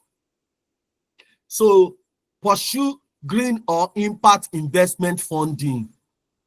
There are development banks that you can approach in order to get funding instead of going to commercial bank to do your transaction. Let's look at operational proposal. The first operational proposal under this objective says, introduce activity-based costing to identify profit drain and improve pricing accuracy. What this means is that identify profit drain, identify which of the item is draining your. Don't forget that this company, they have different products too. They have luxury products, they have super products, they have simple products, they have economy. Look at the 4 lines and say which one is draining our profits, which one is really not giving us the profit we require. You say introduce activity-based costing to identify profit drain, to identify what is draining your profit and improve your pricing accuracy. He said review your pricing again. The moment you did not get your pricing correctly, you'll be making loss. Let me give you an example. You buy something for 20 naira and you are selling it for 10 naira, thinking that all your cost is 20 naira. No. What about your indirect costs? Have you factored in? Are you sure that you are getting your costing right? Many businesses in Nigeria, especially the SMEs, they are not getting their costing right.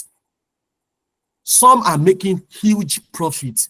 Some are selling at huge loss because they are not getting their costing right.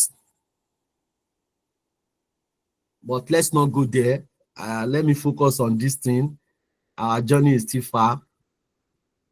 So now say regular cost benefit analysis of product line. Conduct regular cost benefit analysis of your product line. What are your product line? Luxury products, super products, simple products, and economy. Conduct regular cost benefit analysis to check that each of these products, are you breaking even?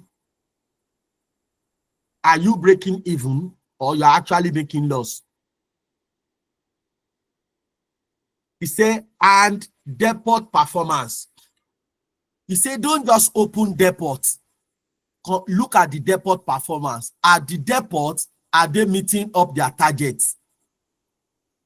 Conduct regular cost benefit analysis of the product line and depot performance. Check that the depots are meeting up with their target. Number 5. Please take notes. You don't have to write all of these 5 in the exam.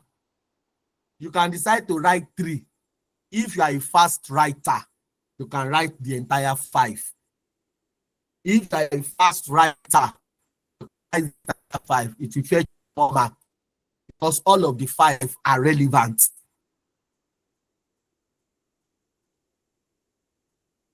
Number 5, innovation and product development. Objective to foster innovation and product development.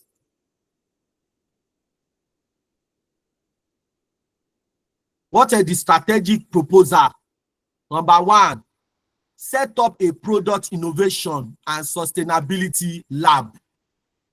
Set up a product innovation and sustainability lab to prototype reusable and smart diapers. To prototype reusable and smart diapers with indicators. Number 1, next, collaborate with health care professionals. Collaborate with healthcare professionals to enhance product credibility. To enhance product credibility. Look at the company that are selling pads, always. You know, can mention them. But me, I can remember always. There is one company called always. They just always.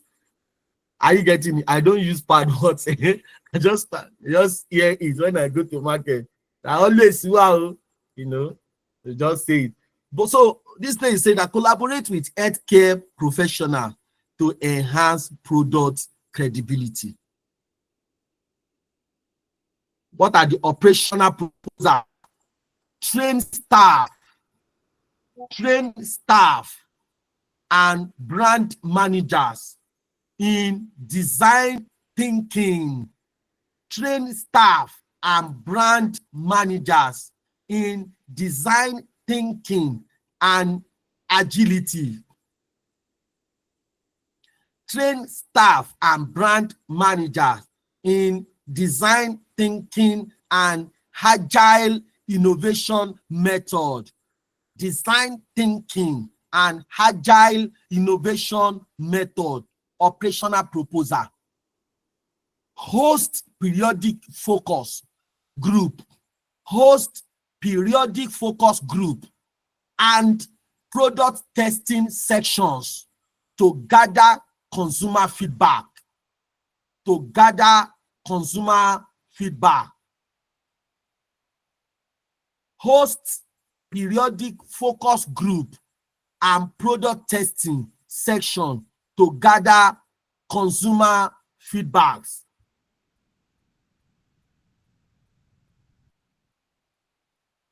Hello, are we there? Yes, we are here. Yes, sir. Yes, sir. Yes, yes. So here is to put all the things we have discussed in a tabular form, side by side. Number one thing we mentioned is market share growth. What is the strategic proposal? Sachet strategy and rural penetration. Operational proposal. Install CRM tools and sales expansion. Next one, operational efficiency. What do we need to do under strategic? Backward integration and logistic optimization. Under operational, lean manufacturing and energy saving upgrade. What is the third one? Third objectives, environmental sustainability. What is the strategic proposal? Green product line and ESG reporting. What is the operational proposal? Waste recycling, biodegradable research and development. What is the next objective? Profitability objective. Under profitability objective, what is the strategic proposal? Cost control, FS risk mitigation, foreign exchange risk mitigation, cost control. Those are the strategic proposal. What is the operational proposal? ABC costing, product profit review, product profit review. What is the next objective? Innovation, innovation. What is the strategic proposal? Sustainability laboratory. Establish sustainability laboratory. Partner with healthcare collaborators, healthcare collaboration, healthcare professional, partner with them, collaborate with them.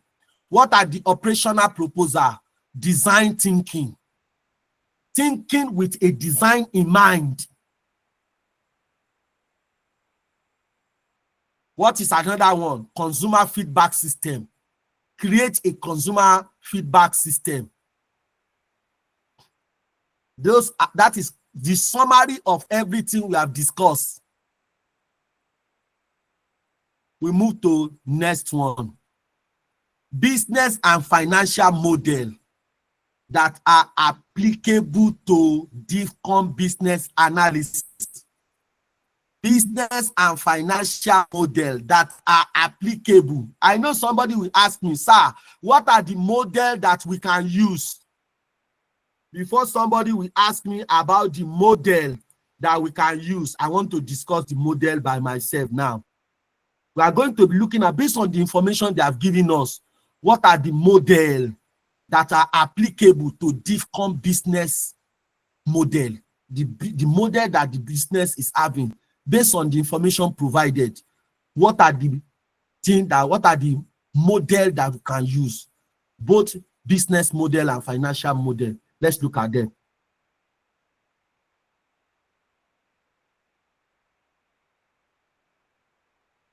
Okay, so I'm going to stop here. I want to take a break. I want to take 20 minutes break. I will come back by 9. I will come back by 9:32. 9:32. I will join back. I'm not going to leave. I will stay. I will just mute myself. I will join. I will quickly do a meeting. I have a meeting. I'll quickly do that meeting for 20 minutes. I will come back so that we'll come and look at what are the model that you can use. Supposing they say use a model to analyze so.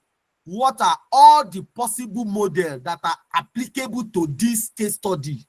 That is the thing. Don't go and sleep. Oh, the class still continue, and we still have quite a number of important things I want to tell you. And I'm saying it again, by the grace of God. If this is the same case study, by the grace of God, you will not fail. By the grace of God, with all the information we'll be getting there. Okay, so I'm going to take a break quickly. See you back 9:32. Thank you.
Hello, good evening, everyone.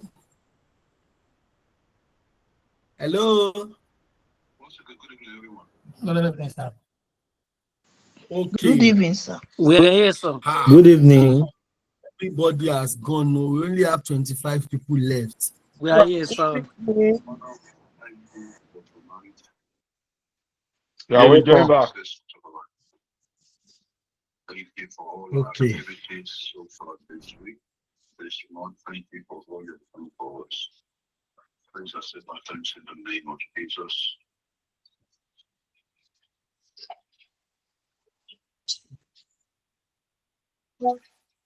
Okay. So, like I promised, I will not drag this meeting too much. I will just, at least let's look at this. I believe everybody can hear me. So let's look at Yes, this sir. business and financial model. Yeah. Business and financial model. Business and financial model. Let's look at it. Okay, so let's fire on. So now I want us to pay attention. We might be fortunate they will ask us to use model. We might be or we might also be fortunate they will ask us not to use model. They will not mention, depending on how far you want to shoot. Shoot mean how far you are desperate for success. So, but at least I want to put all of this model before you don't have to use everything.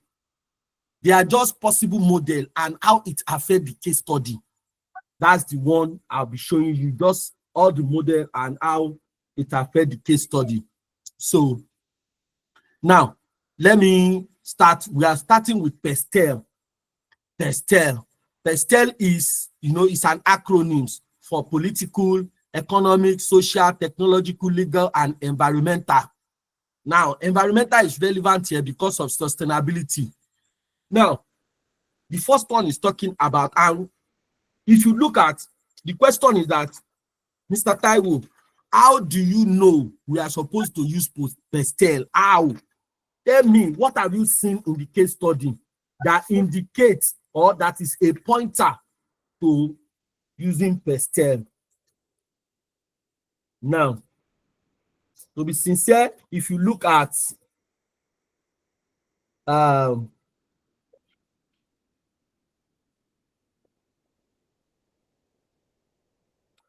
so if you look at exhibit 1,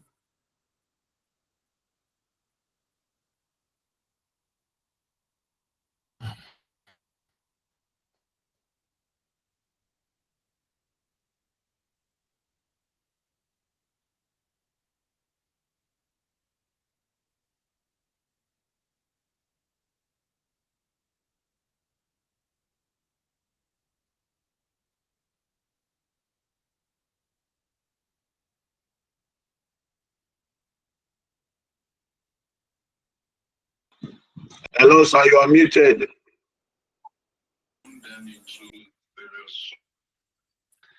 hello, can you hear me?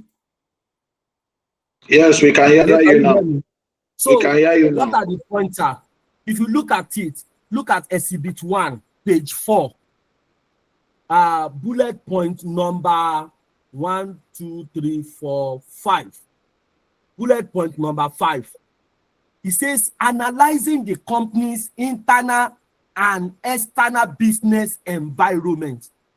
Analyzing the company. Normally, when they say company internal and external, that is SWOT. SWOT is part of the thing I'm going to explain, part of the model here.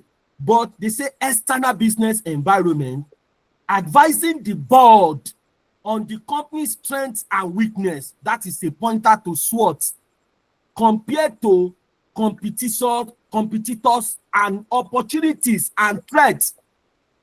That one mentioned about. So if you look at from the point where they say company's strength, weakness, opportunity, and threat, that one, that is SWOT.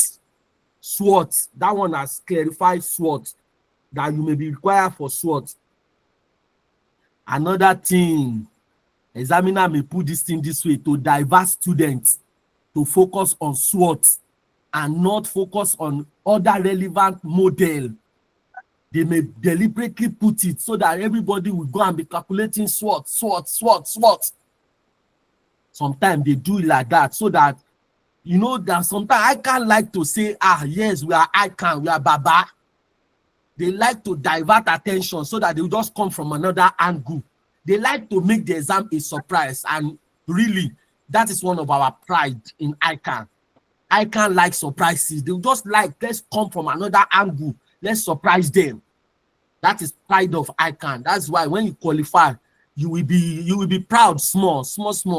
Kenkele, you just be proud that I finished this exam. Don't use small eyes to look at me. I mean, chartered accountant, no be moi.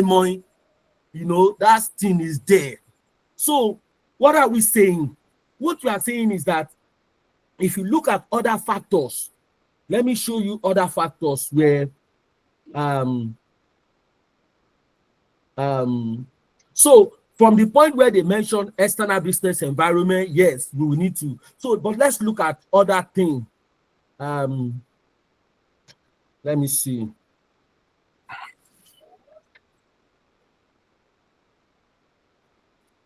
Let me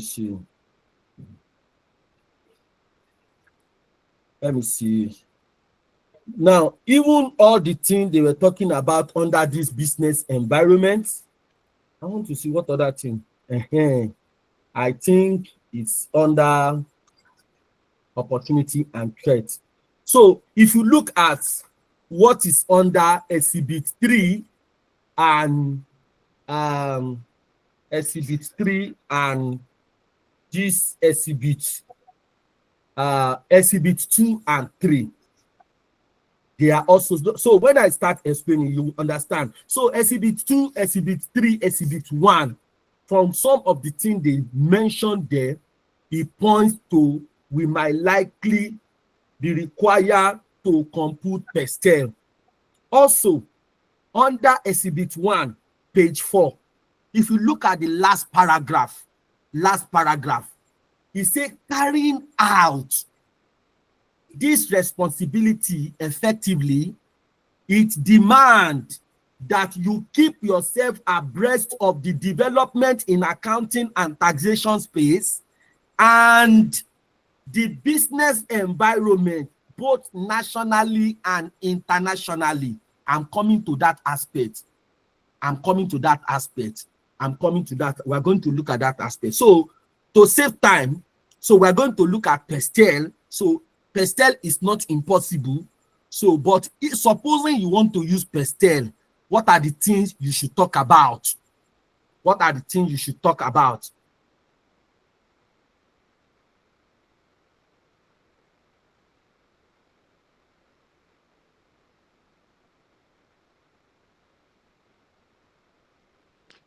You are muted.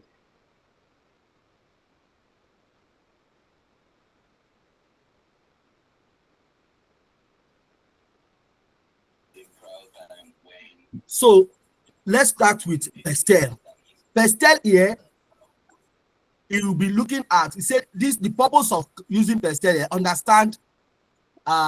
is to understand external environmental factors that affect DIFCON. Now, how does this pestel apply? Let's start with political. When you are looking at political, it talks about effect of government policy. That one is there, talking about tariff and so they talk about that one. I don't know.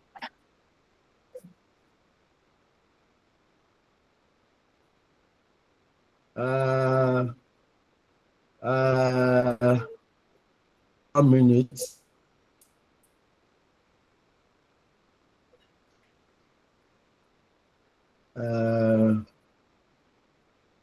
Where did you see this? I'm looking for that place. Yes, I've seen it. Under page 7. Look at page 7, business environment. They say government policies, manufacturing, and sanitary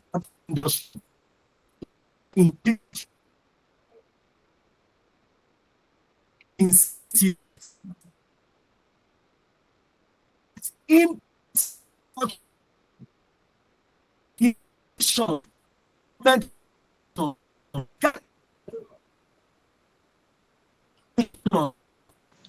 Can't hear you again. It's breaking. I can't hear you, sir. Line is I can't hear breaking. you. Can't hear you. The line is breaking.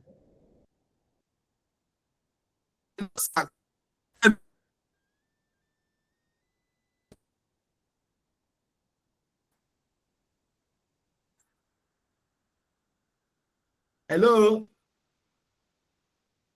Hello. So we didn't get the last phase. I think we experienced network issue. Okay.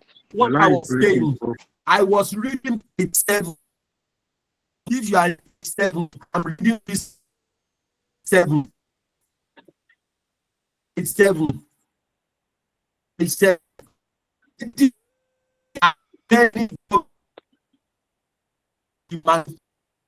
The line is breaking. We are not hearing you. So is it possible for you to log out and log in again? We cannot hear you, sir.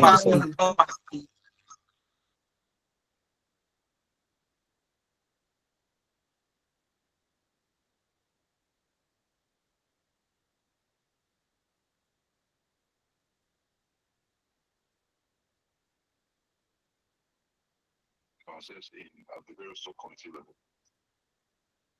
In the absence of additional contributions,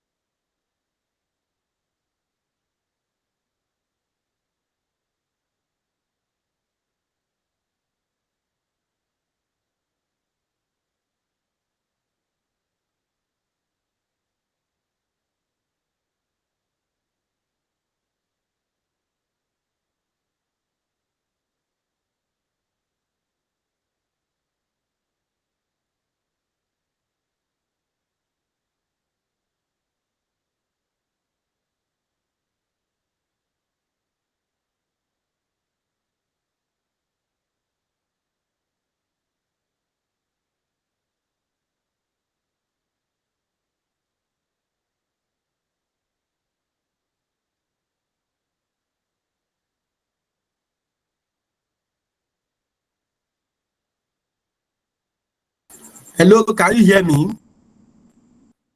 Hello, can you hear me? Can hear you now. Yes, sir. I hear you now. Welcome back. Thank you, everyone. Yes, we So can hear I you. was reading from page 7, page 7, business environment. It says there are many government policies that affect manufacturing sector, including the diapers and sanitary pad industry. These policies include import tariff, tax incentives, and regulations that impact production and distribution. In addition, government regulations regarding environmental pollution, emissions, and waste disposal are becoming stricter, and there is a growing emphasis on sustainable and eco-friendly products. I read that place. Even if you continue, say manufacturers are also required to comply with other laws and regulations, such as labor law, health and safety regulation and standards.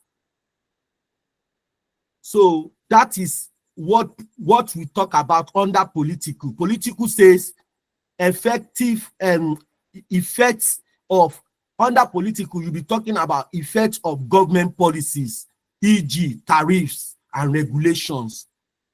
Under economic factor, you'll be talking about exchange rate volatility. We have talked about that one. You look at inflation, interest rates, and purchasing power. All of these things are mentioned in the preceding question. Social, you'll be talking about changing hygienic habits of customer. Population growth. You remember there was a place in the kids, they told us that the population grew from yes, that is under yes, that is under page 8, exhibit 3, page 8, exhibit 3, paragraph 1, 2, 3, 4, 5, paragraph 5. They say, therefore, with an estimated population of about 220 million people, an estimated national population growth rate of 5.7% per annum, Nigeria has a large and growing and sustainable market for sanitary pads, baby and adult diapers. Hello, are we together? Yes, sir. So I'm reading that place so that you know where these points were drawn from. That's why I'm reading it, to let you relate to the points where it was gotten. That's why I asked before we start that, oh, I hope you have read this thing in and out, so that when I'm making reference to that point, they are drawn from the preceding. They are drawn from there. So social is talking about changing hygiene habit, population growth. Then technological, you'll be talking about green production, biodegradable products, and innovation gap. Under legal, you'll be talking about the labor law, you'll be talking about environmental and safety regulation. That's it. Under environmental, you'll be talking about sustainability, expectations, and population control. Population control. That is it. Then, now, we have under this perspective, you have identified all of these problem. Have identified all of these problem or factors, you have identified. So how to overcome the challenges? Number one, align product development with green technology. Align product development with green technology. Localize sourcing. Sourcing what? Sourcing of raw material to reduce foreign exchange risk. Localize sourcing, that is sourcing of raw material to reduce foreign exchange risk. Number three is work with the government to assess industry-specific incentives. Work with the government to assess industry-specific incentives, that is to take advantage of those, incentives. Are we together? Are we together? Yes, we are. Yes, sir. Okay. Yes, we are. Work with government to assess. So let's look at another model. Let's look at another model. Another model is Porter's 5 forces model. And this model is looking at industry and competition analysis. What you use this model for? Don't forget, this number one is to analyze the macro environment. Of the company. That is macro. Please slow down. Please slow down the pester. I want to look at something there. Please. Can you see it? Up a little bit, sir. Up a little bit, sir. On how to. Yeah, this is it. How to overcome the challenges. Align the product development with green technology. Localize sourcing of raw material with FS risk. Work with the government to assess the industry-specific incentives. So number two, we are looking at Porter's 5 forces model.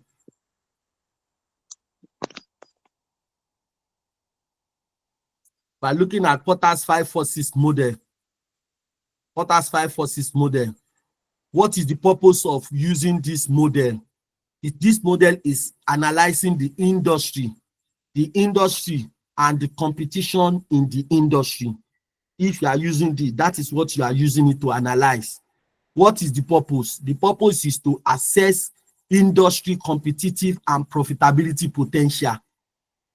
The purpose is to assess, that is, evaluate the competitive in the industry and the profit potential. When we treated model, I've already explained all of this, but we are looking at how this model applies to DIFCON Manufacturing Limited. Number one, you talk about the threat to new entrants.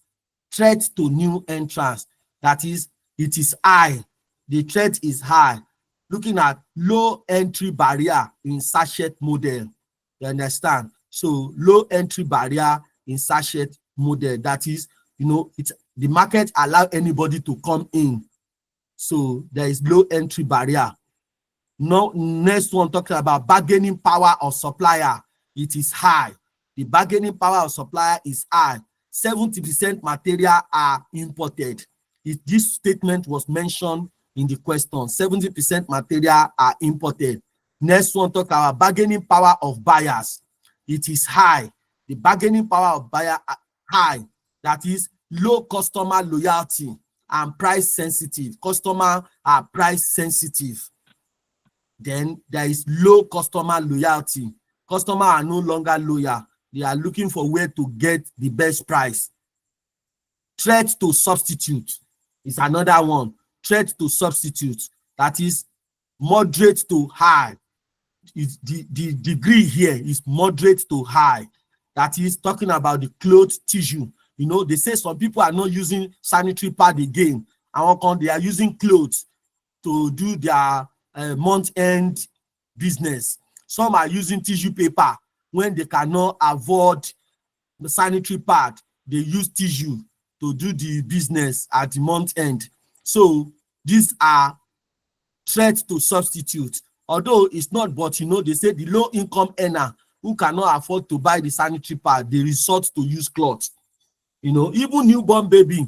Imagine remote area where they don't have money to buy baby to buy diaper for baby. They will use clothes. If you want to wee inside the clothes, or they will cut towel. So if you wee inside the towel, we don't have money to buy sanitary pad or to buy diaper for the baby. You know, so it's very important. So that is threat to substitute is there. Is there. Then industry rivalry. They say industry rivalry is very high. Industry rivalry is very high. Why? 25% competitor. Then there is price war. There is price war. There is 25 plus competitor. You know, and there is price war. You understand? So those are the 8 things that you will talk about if you are using 5 portals to analyze this case study. And those are the points that relates to it. How to overcome the challenges. Invest in product differentiation. Invest in product differentiation. Eco-friendly and durable. Build brand loyalty through education and community marketing. Build brand loyalty through education and community marketing. Explore backward integration. I have said this one. Explore backward integration to reduce suppliers' power. To reduce suppliers' power. Are we good on that? Next, we move to SWOT analysis. SWOT analysis, you use it to analyze. This one is most likely to come out, and it also may be a distraction to divert your attention. But let's take note. Internal, you use SWOT to analyze the internal strength, weakness, external opportunity, and threats. So what is the purpose? Is to evaluate DIFCON strategic position. Is to evaluate DIFCON strategic position.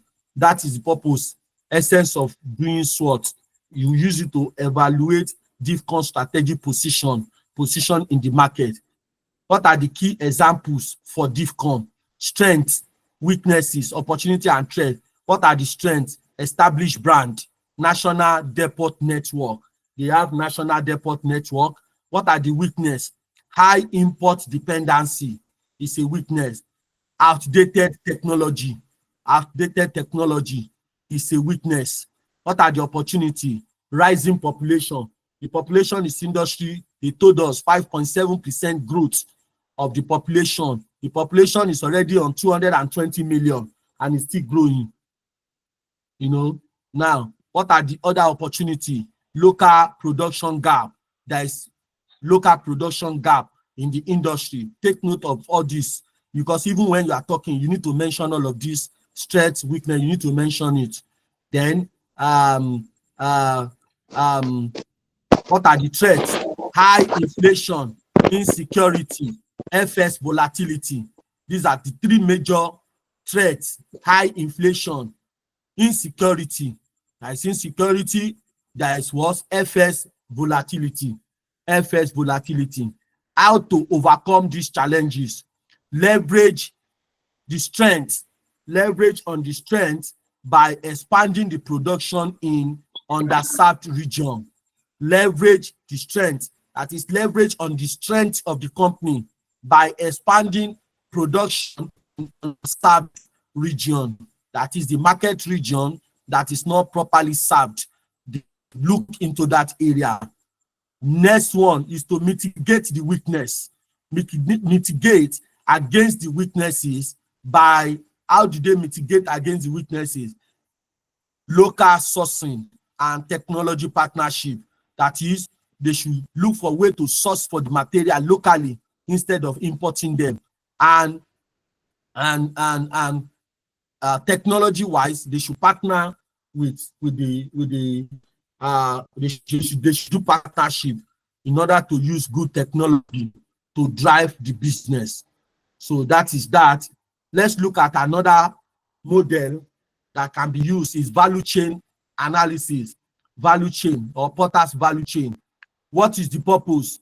Purpose of using this model is identify value adding and non-value adding activity. Identify value adding and non-value adding activity. Identify value adding and non-value adding activity. Now, and what are the application area? How do you apply this model to DIFCON manufacturing? How do you apply it? You know, the purpose is to identify the value adding activity and non-value adding. How do you apply? Optimize inbound logistics, that is for raw material sourcing, to avoid delays and to reduce costs. That is what this one for.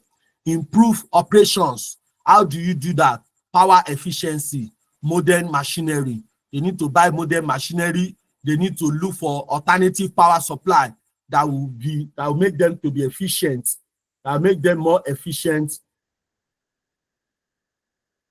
that will make them to be more efficient in power utilization or power consumption. Strengthen marketing and sales. They need to strengthen marketing and sales. That is, focus on affordable but quality offering. Focus on affordable but quality offering. What do they mean by offering? Products and services they will be rendering to public. So they need to focus more on affordable. Look at the word affordable but quality. Affordable but quality offering. They talks about their product. Remember, they have 4 product lines. They have the one that is for luxury, to serve luxury market, luxury customer. They have the one that is super. They have the one that is what? Simple. And the one that is economy, for low income earner. So they need to focus on affordable and quality offering.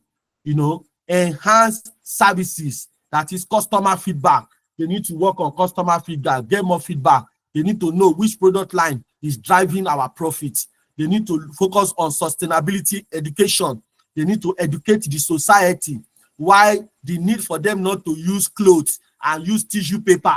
You know, you need to educate. They need to, you know, create more awareness for Gen Z, the millennial generation. They need to educate them. Go to universities, all the university young ladies, go to secondary school, tell them, educate them about the need. Hello, can you hear me? Yes, we can hear you. We are with you. Okay, if you are tired, let me know so that I can stop it. How to overcome how to overcome the challenges. Invest in energy saving technology. Invest in energy saving technology. Then streamline logistics to cut costs. Streamline the logistics to cut down costs. And also to reduce time to market.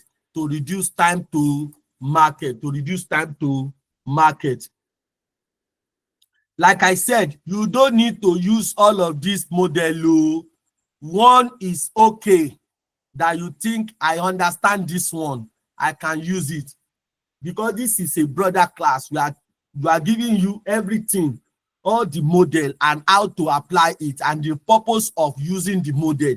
That's what we are giving you. Another model that's applicable to this case study is BCG matrix. BCG matrix, which is talking about product portfolio analysis. Product portfolio analysis. What is the purpose? The purpose is that you will use this model to evaluate performance, the performance and potential of their product line.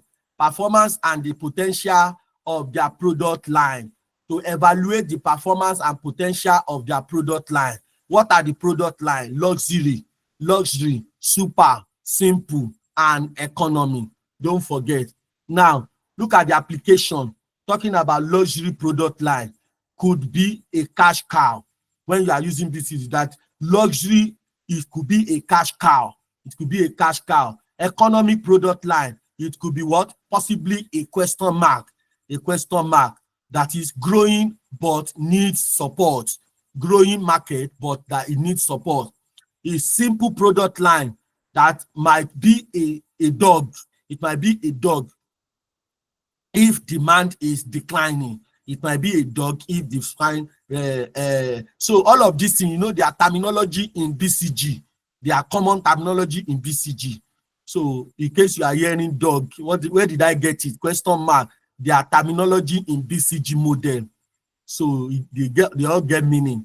So the super, they have classified the product under the quadrant each of them can fall to. That is it. Classify the under the quadrant they fall to under the BCG. So super line, it falls, that is, it could be a star. It could be a star with appropriate market push. You understand? Look at the 4 product line. We have classified it under the quadrant they likely fall. The first one is cash cow. The second one is question mark. This one is a dog. Why this one is a star? So I've classified it under the quadrant each of the product fall into. This is how to apply the model to the question. How to overcome the challenges. Reinvest profit from cash cow into star. Reinvest profit from cash cow into star. Cash cow means the most selling product line. Is the most selling, is the one that is giving you highest profit. Reinvest the money you get from cash cow into stars or question mark. Number 2, way to overcome the challenges. Phase out unprofitable product line gradually. Phase out unprofitable product line gradually. Take note.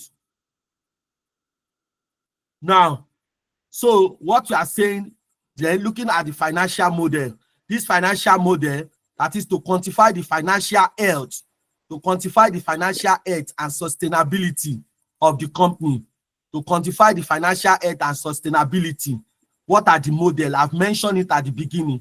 That is, if you are talking about financial model that you can use, you should be looking at ratio analysis. You should be looking at cash flow forecasting. That is how to manage the liquidity under the foreign exchange and inflation pressure. Those are the things. Those are the things you can talk about when you are looking at the appropriate financial model that you can use to analyze the situation in this preceding question. Ratio analysis, that was where we started from. Cash flow forecasting is there too. Break-even analysis, I've mentioned it. What do you need break-even analysis for? This break-even analysis might come under requirement number 2. It might come under requirement number 2. That is, it helps you to know the minimum unit to cover the cost of production. It helps you to know the minimum unit to cover, minimum unit to produce in order to cover the production cost. That is what you need break-even analysis for. And they might set question on it on requirement 2. The next one is sensitivity analysis. Sensitivity analysis is looking at preparing for, to prepare for foreign exchange and inflation shock. That was when I was explaining how to hedging, foreign exchange hedging. That is what sensitivity analysis is talking about. This too is also a possible, we call it sensitivity analysis or scenario planning. Scenario planning. And I've explained a typical example of it when I was explaining FS hedging. FS hedging. So these are financial model that you can talk about, because what is important in this case study is that have a different idea of things you can talk about as you can recommend to management in order to tackle their problem. Don't limit your scope. Just say anything that comes to your mind in the exam. The idea is that you must pass. You must score more than 51% to pass. So anything that comes to your mind, anything you can grab and write something about it, because the bottom line is that you must pass. Don't limit yourself. Don't say, oh, I will not know this one. No, anything you remember in the exam, put it down. You don't know what you will write that will give you 72, that will give you 82. You don't know what you will write that will fascinate the exam and that will be fascinating to the examiner, to the marker, and it will fetch you 92%, and it will fetch you 82% or 85. So that's why I'm giving you all these tips, so that as it comes to your mind in the exam, don't hesitate to put it down.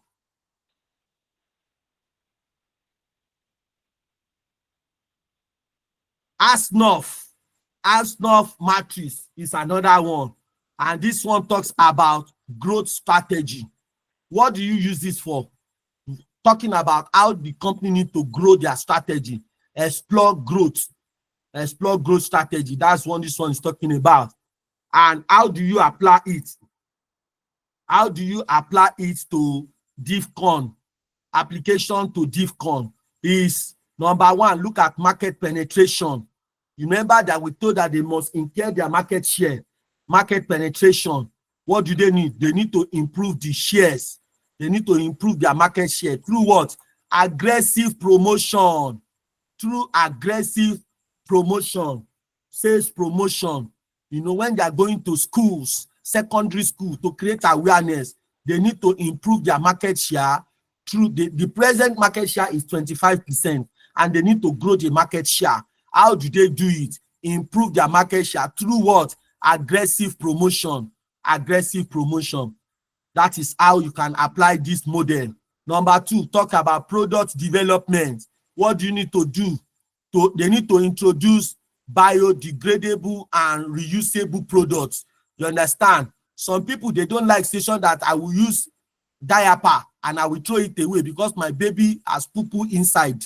No, I want a diaper that if my baby poo-poo inside it, I can wash it and reuse it again.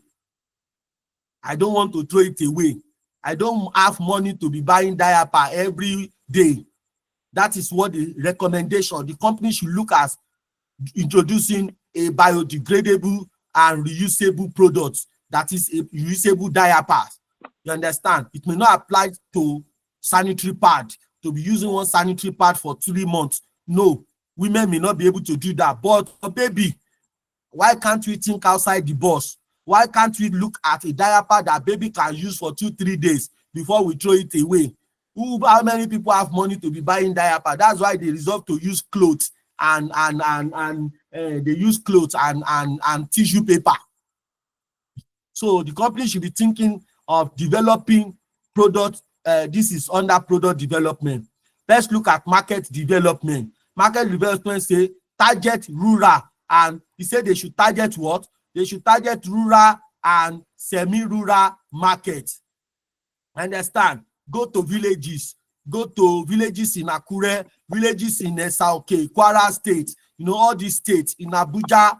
Look at rural, you know, even in Lagos, you know, Ajangbadi or Iyanoba, you know, all those areas. Let's go there. Let's market.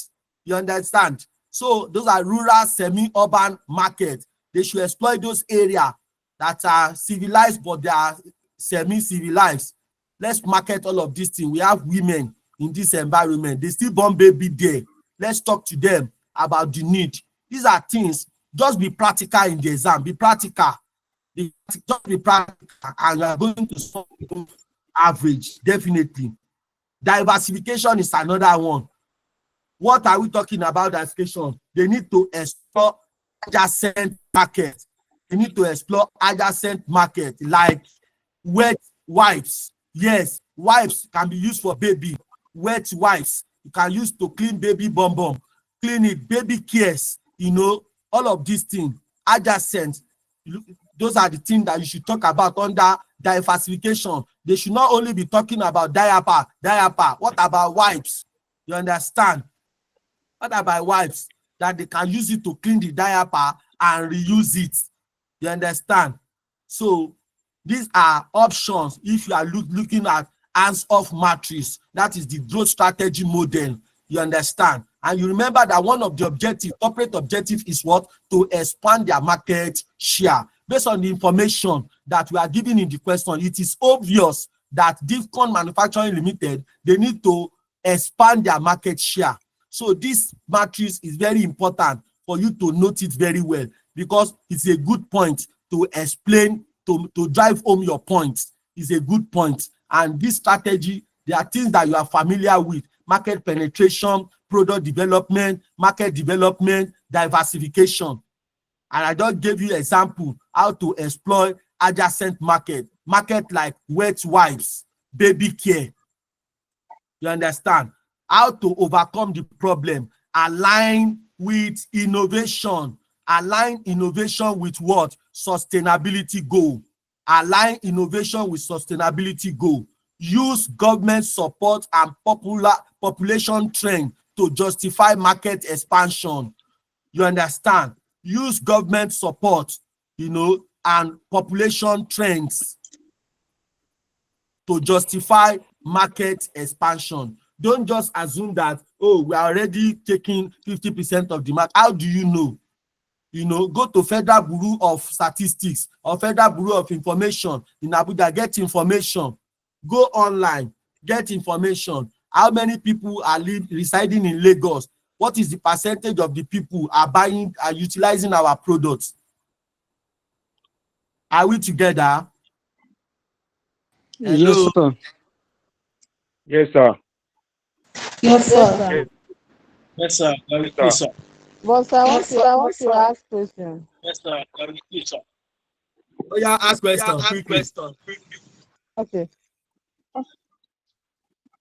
Please, I want to ask, like the way you stated it, both the application and how to solve the problem, that's mitigating the challenge.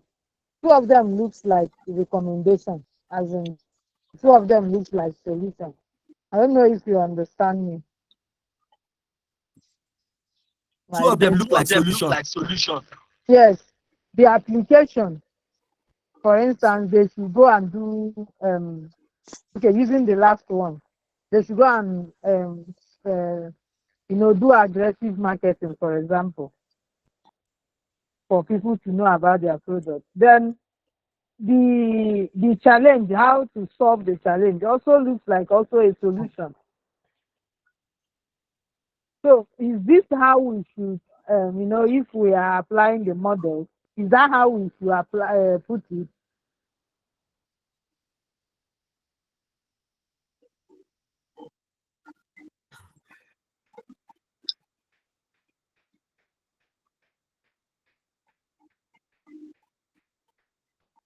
Hello, sir, did you hear me? Okay, I heard your question. I'm just trying to see how I can respond. I'm just trying. Okay, so let me use ASNOF matrix, for example. So this application is pointing to what they need to do. That's the application, what they need to do, So for me, I did not see them as the same thing. If I were the one, I can. Okay, look at it here. The first one there, they need to improve share through aggressive promotion. Then how to solve the challenge? They also say they need to align themselves. So both of them are like giving them solution, what they need to do. None of them look like the first one should be like finding out the problem. They don't have much people do not know them. Then one should also then be what they will do so that people will know them. But both of them, the application and how to overcome, two of them look like how to overcome it. Okay. I think I get your question. So basically, this strategy is telling them how is a strategy to be adopted to solve the problem. So I think I get your question. Yes, it's correct. It's showing that this is the how to apply this model in solving the problem. So under the draw conclusion, you'll have identified the problem under the key objective, identify. So you are now using that, oh, they should adopt this model. These are the things they should do. But however, when you identify the problem, you now make your recommendation. I think this will be good when you are making recommendation. Are you getting it? When you are making recommendation as to they should for market penetration, they need to improve their market share. You are making recommendation to management. So this is a solution having identified, and that's why as they are the problem is being, I've mentioned the problem up. That was why I was reading the question to say, okay, this is where the problem was mentioned. So I agreed with your thought that this looks like a solution. Yes, I agree. So that's what which then means this model cannot be used for drawing a conclusion. That's what it means. Just like when you spoke about the SWOT, we use it to find the problem. We also use it to solve the problem. But in this one, we can't use it to draw conclusions. We can only use it to recommend what they should do. So what then do we use in drawing conclusions? You know that markets. Why doing business model? How do I explain this thing? Okay, let me put it this way. The way is that presently you look at the objective, that this is the objective they want to achieve, especially when they say that we should propose the strategic proposal and operational proposal that aligns with the company's corporate objectives. So if you identify this objective and you are making recommendations, these are some of the things. And this in itself is identifying that they need to penetrate the market in order to increase their market share. I don't know, I'm not seeing it that is different in the sense that you can identify the problem, which we have already pointed out all the problem. When we talk about weakness, we've already identified that these are the weaknesses they have. We've identified the threats and the opportunity in the market. So if you can now say you are picking this, and like I said, if I'm answering this question, I may be using this model that I want to use something that is chronologically arranged for me to drive home my point of what they need to do to achieve a particular objective. If I've taken objective number 1 that we discussed, I'm going to use this recommendation to tell management that, okay, there is need to do market penetration, and how to do it is to what they do aggressive promotion. So product development, they need to develop. That's why I'm explaining this thing. I'm explaining because biodegradable product and reusable product, they told us about the need. There is a market that is looking for, there is a gap for this. There are some market that they could not afford to be buying it every time, that they need to look for how to come up with a reusable diaper. I don't know whether you get my point. So you can identify the problem. You don't necessarily say, I want to follow this. And if you want to follow this, you can, this thing that looks like a solution, I can turn it to a problem. It depends. I can make it a problem that, it's just like ability to do this. I can make it inability to do this.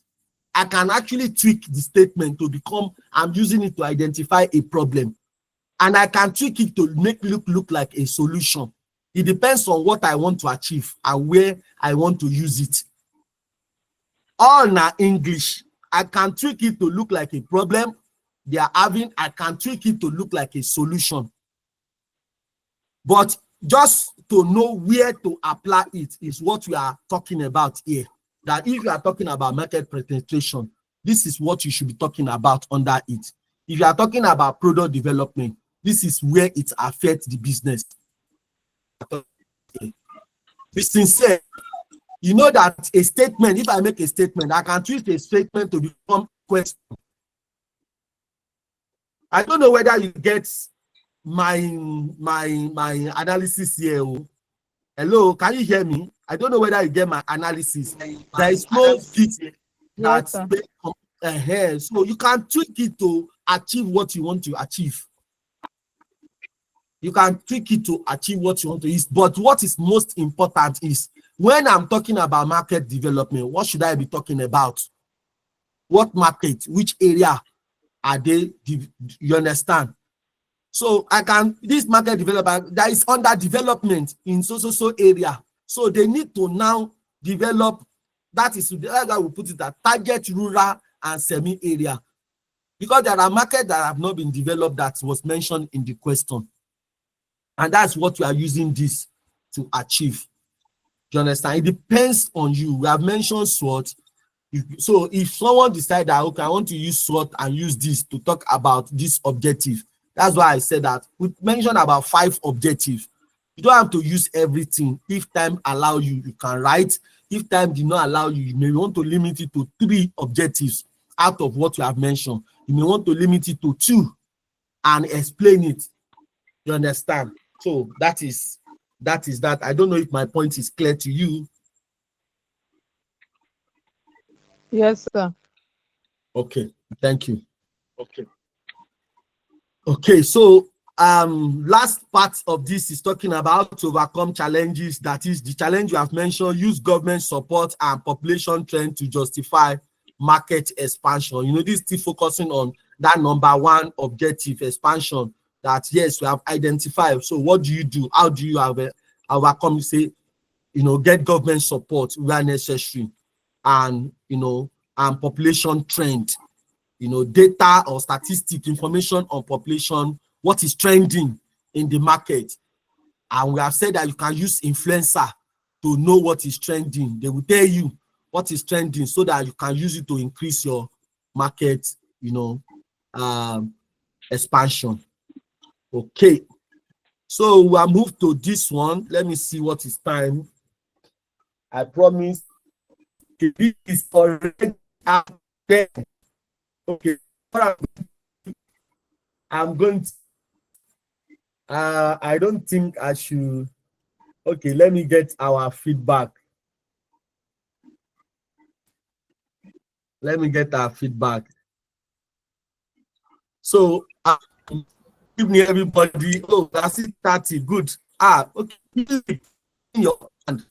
Okay. Just looking at this time. Oh, yeah.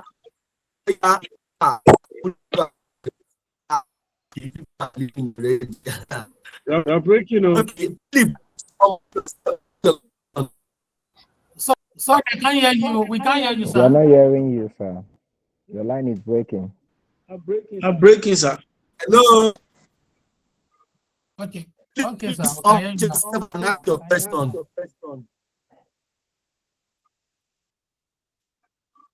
Okay. Hello, sir. I can see Zosiga. Zosiga, I can see your hand. I can see your hand. Can you unmute and ask your question? Sorry, sir, it was not intentional. I just saw it right now. It wasn't intentional. Okay, Philip, please ask your question if you can hear me. Yes, sir, I can hear you now. Thank you very much for the lecture. I want to ask, please, will you do us a favor by giving us these slides so we can still attach to our review? Definitely you get the recorded. This meeting is recorded and the material. Thank you. Yeah. So Thank you. So I want to Okay, stop here. sir, you will share the material with us so I'm that we not the can one that go will through. share it to admin. Will share it. I will send it to admin. Okay. Yes. Okay, that will be fine. So I'm going to stop here for tonight. I don't want to drag us too late into the night. Some people are going to office tomorrow. Then even I want you to go and digest all that we have discussed.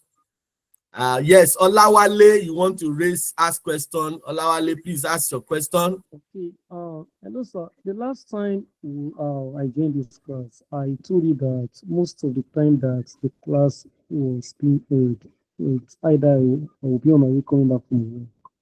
So then, okay, let me just go straight to the point. I want you to do me a favor, maybe probably tomorrow, and other people might need it too. There was a time you gave us order of writing the case study that's from the topic, after the topic, the executive summary, then after the executive summary, how it will go. So I want you to help us by showing the orders to us and tell us where all these things will come up. Because then I remember I told you to help us draft a sample. You said that you're not giving us a sample, that you don't want to see whereby you give us something, we're not going to be downloading it in the exam hall. No, that you will just tell us what to do, just as you are doing right now. But I still need you to help us, give us a guide, maybe that order. Okay, after the topical executive summary, after that one, what tests are we going to do?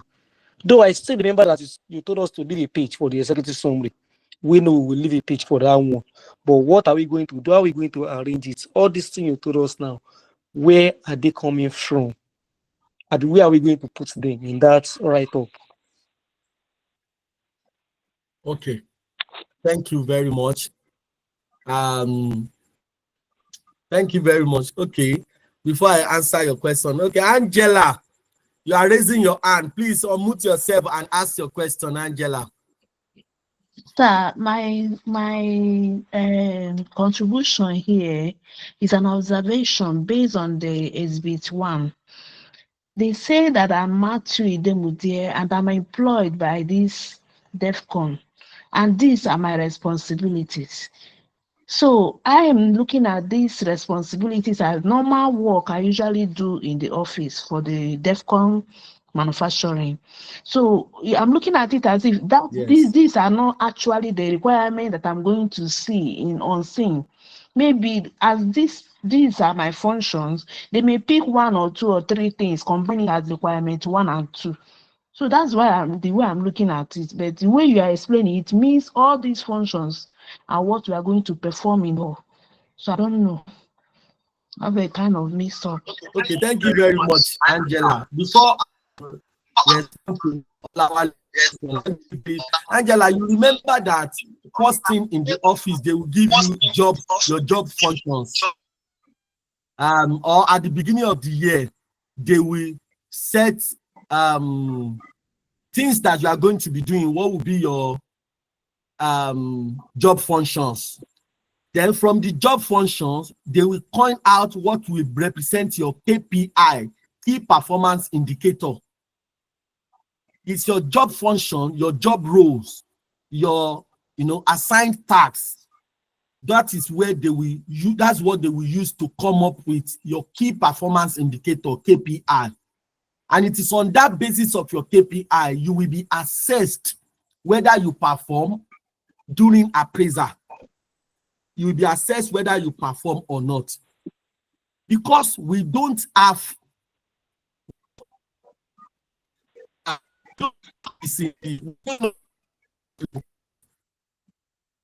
the past, what I've seen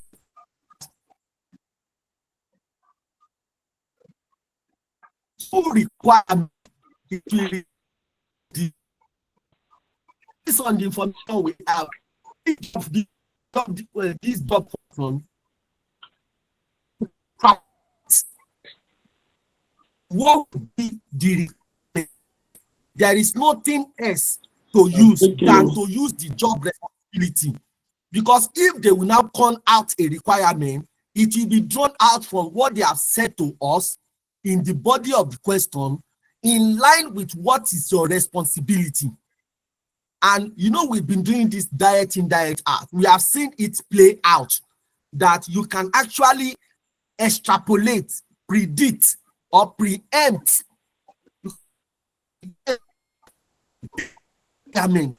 from the job function. You know, at least whatever it is, the requirement. That is what we are doing.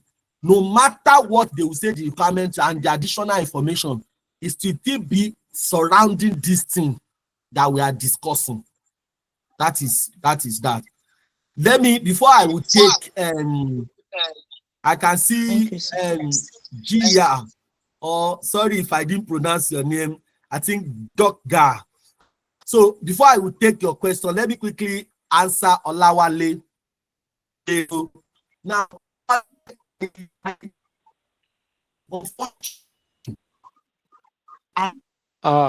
I'm not hearing you, sir, and I'm the one you're answering.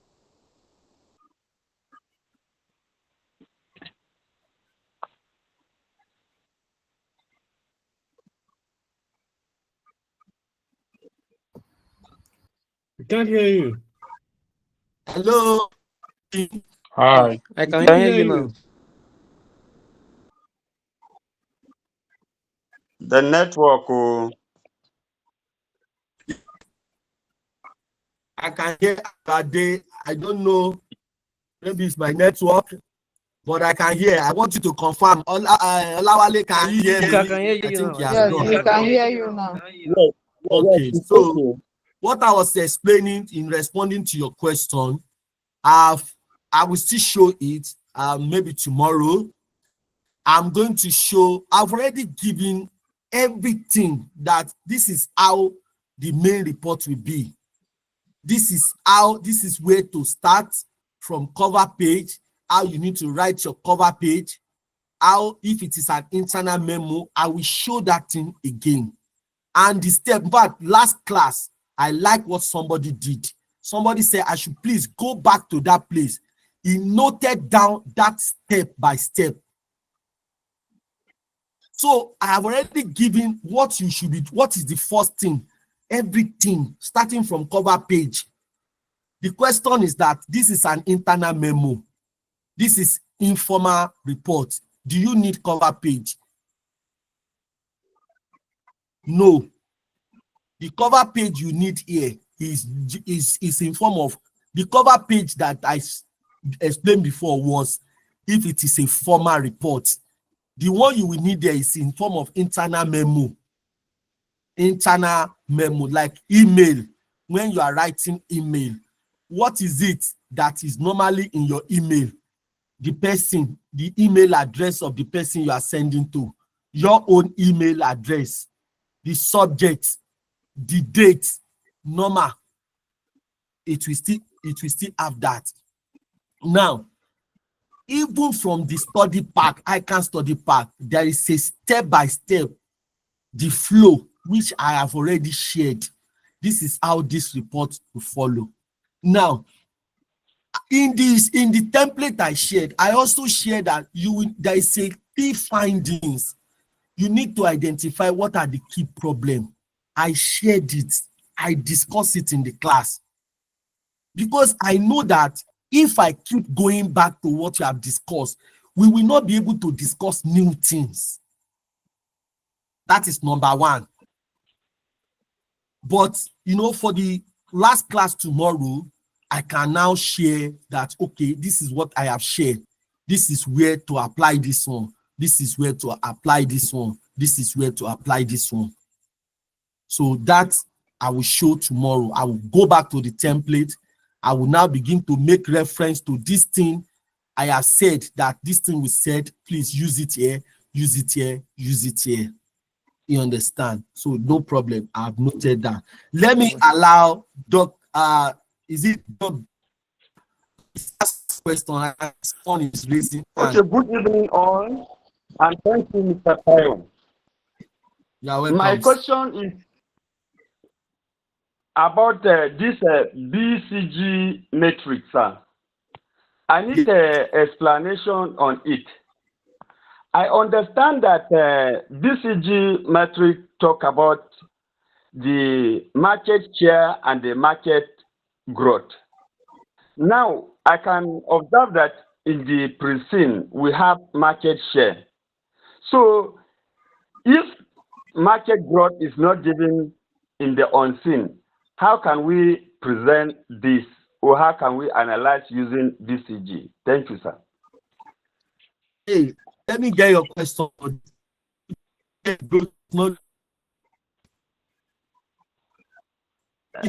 Hello? Okay. Hello, sir. I hear you. Hello? I can hear you. Okay. What I'm saying is that in BCG metric, it's about market share and market growth.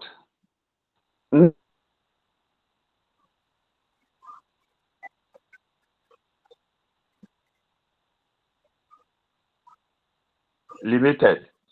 Now, if market growth is not given in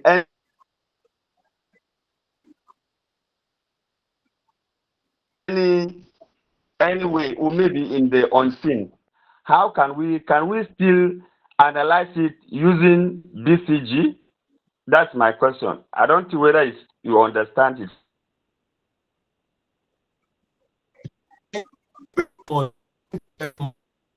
Sir.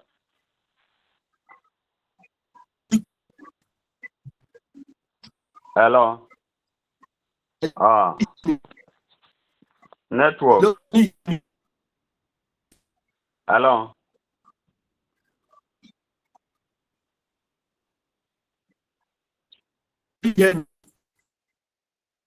Hello, sir. Can you hear me?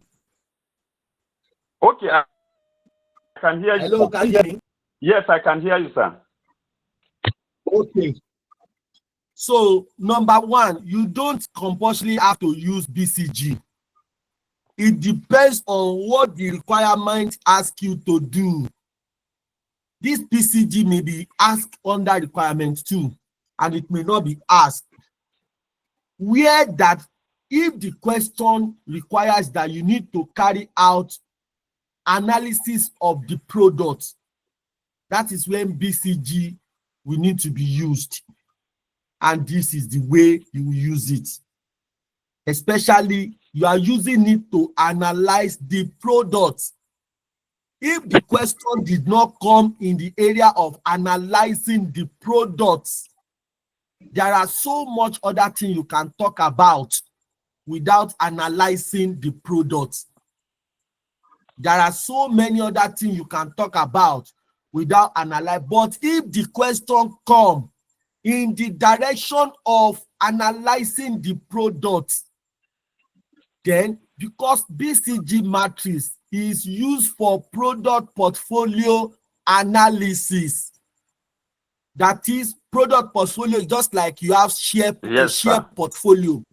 Share portfolio means that you have a portfolio or a basket where you have shares, Zenith Bank share, GTB, Cadbury, Dangote share inside one basket. That is a portfolio. The same way applied to this company. They have different product line, luxury, economy, simple product, and super. If the question say analyze the product, that is when you will need to use BCG. Is it clear? Very clear. Thank you, sir. Thank you. Thank you. So, everybody, I will not want to drag you more than this. I would like to say thank you to everyone for your time. This is encouraging. We are back to 31. This is very, very encouraging. All of us, let's come back tomorrow. I will allow you to go and rest. It's already to 11. Okay, Ayoade, go ahead. You are raising your hand. Go ahead. Please ask your question. I reserve my question till tomorrow. Okay. Tomorrow, Thank sir. you. So, please, tomorrow. So, sir, we when are we coming back tomorrow? I think what is tomorrow is Wednesday. We should start early. Let's start by 7 again tomorrow. Let's start by 7. Let's start by 7 tomorrow. again Let's start. tomorrow. So we still have quite a number of things. So this is where we are going to stop for today. This is where we stop. But this place is talking about corporate strategy objective that's associated. You know, they mentioned this thing, how the corporate strategy objective, how it's associated with the business and financial risk and sustainability issue in the company. So quite a number of things we are going to be looking at. Look at this number 1 again, that is expanding the market share. This one is talking about that we need to expand the market share to 35%. The company is presently on 25. It's now suggesting that we should look at expanding it to 35% within a specific, within next 3 years. Within the next 3 years, these are some of the things. And how will they go about it? What is the business risk? What is the financial risk that are in this? These are things that we'll be discussing. And what are the sustainability issues? I told you sustainability issue is one of the things in the new syllabus. And they have started testing it. I am most likely sure that they will test this sustainability in the unseen. They want students to begin to adapt to it. That is why. So these are some of the things we'll be discussing tomorrow. Localize 50% of raw material. You know, it's still ranged towards some of the things just to look at. Because if they ask you, look at requirement number 1. That's exhibit 1. Under exhibit 1, bullet point number 3. It says that assess the operational and strategic business proposal to see how each align with the company's strategic objectives and impact, and the impact on the business and financial risk. On the business and financial risk. And this is one of the things they mentioned in the study pack.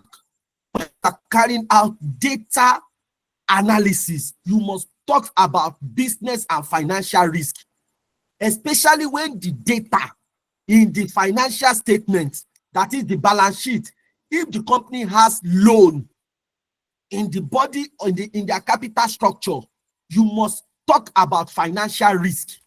The nature of the business, there are a lot of problems in the business environment. You must talk about business risk that is facing the company. These are vital points that will give you mark. These are things that the examiner is expecting you to talk about. There are risks that if the company did not identify the risk and mitigate it, it can bring them down. So that is why this is also very important. We talk about the business risk. We talk about financial risk. All of these things, it will give you hedge. It will help you to have more things to talk about. The 4 hours will not be enough because you have a lot of information to talk about. It will make you readily with ideas, with points, things that you want to talk about the case study. And because you already have idea, the moment you are reading the unseen, all of these things will be coming out to you because it's already flowing in your mind. So the moment you are reading the unseen like this, the solution will start jumping out at you. That is maybe that's me, the way I read. Once I have idea of things I'm looking for, as I'm reading, those are the things that will be coming out to me. And I'll be underlining it because I already have those things to formulate my point. You understand? So we'll be talking about all of this tomorrow. So let's meet, introduce sustainable product line in 2026. You understand? These are things that we'll be talking about tomorrow. Optimize the production efficiency across all the factory. What are the possible business risks? What are the possible financial risks? You know, these are the things we'll be talking about tomorrow. Number 5 talks about strengthening distribution and depot management system. These are the things. Look at the business risk, look at the financial risk. So at this point, I'm going to say thank you for joining for today. We'll meet again by 7 p.m. tomorrow. Thank you, everyone. Have a good and wonderful night rest. Bye, everyone. Bye. Good night. Thank you very much. Thank you very much, sir. Femi, I will take your question tomorrow. Bless you, sir. Femi is straight. Femi, ask your question. Let me hear. I wanted to ask about the 8 boxes, but we can do it tomorrow. Let's do it tomorrow. Thank you. Thank you very much. Thank you, Femi. Have a good night, sir. Have a good night. Good night, sir. Thank you for giving me some work. Thank you. You deserve it. Pass.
Esther, Esther, you continue with that. Yeah.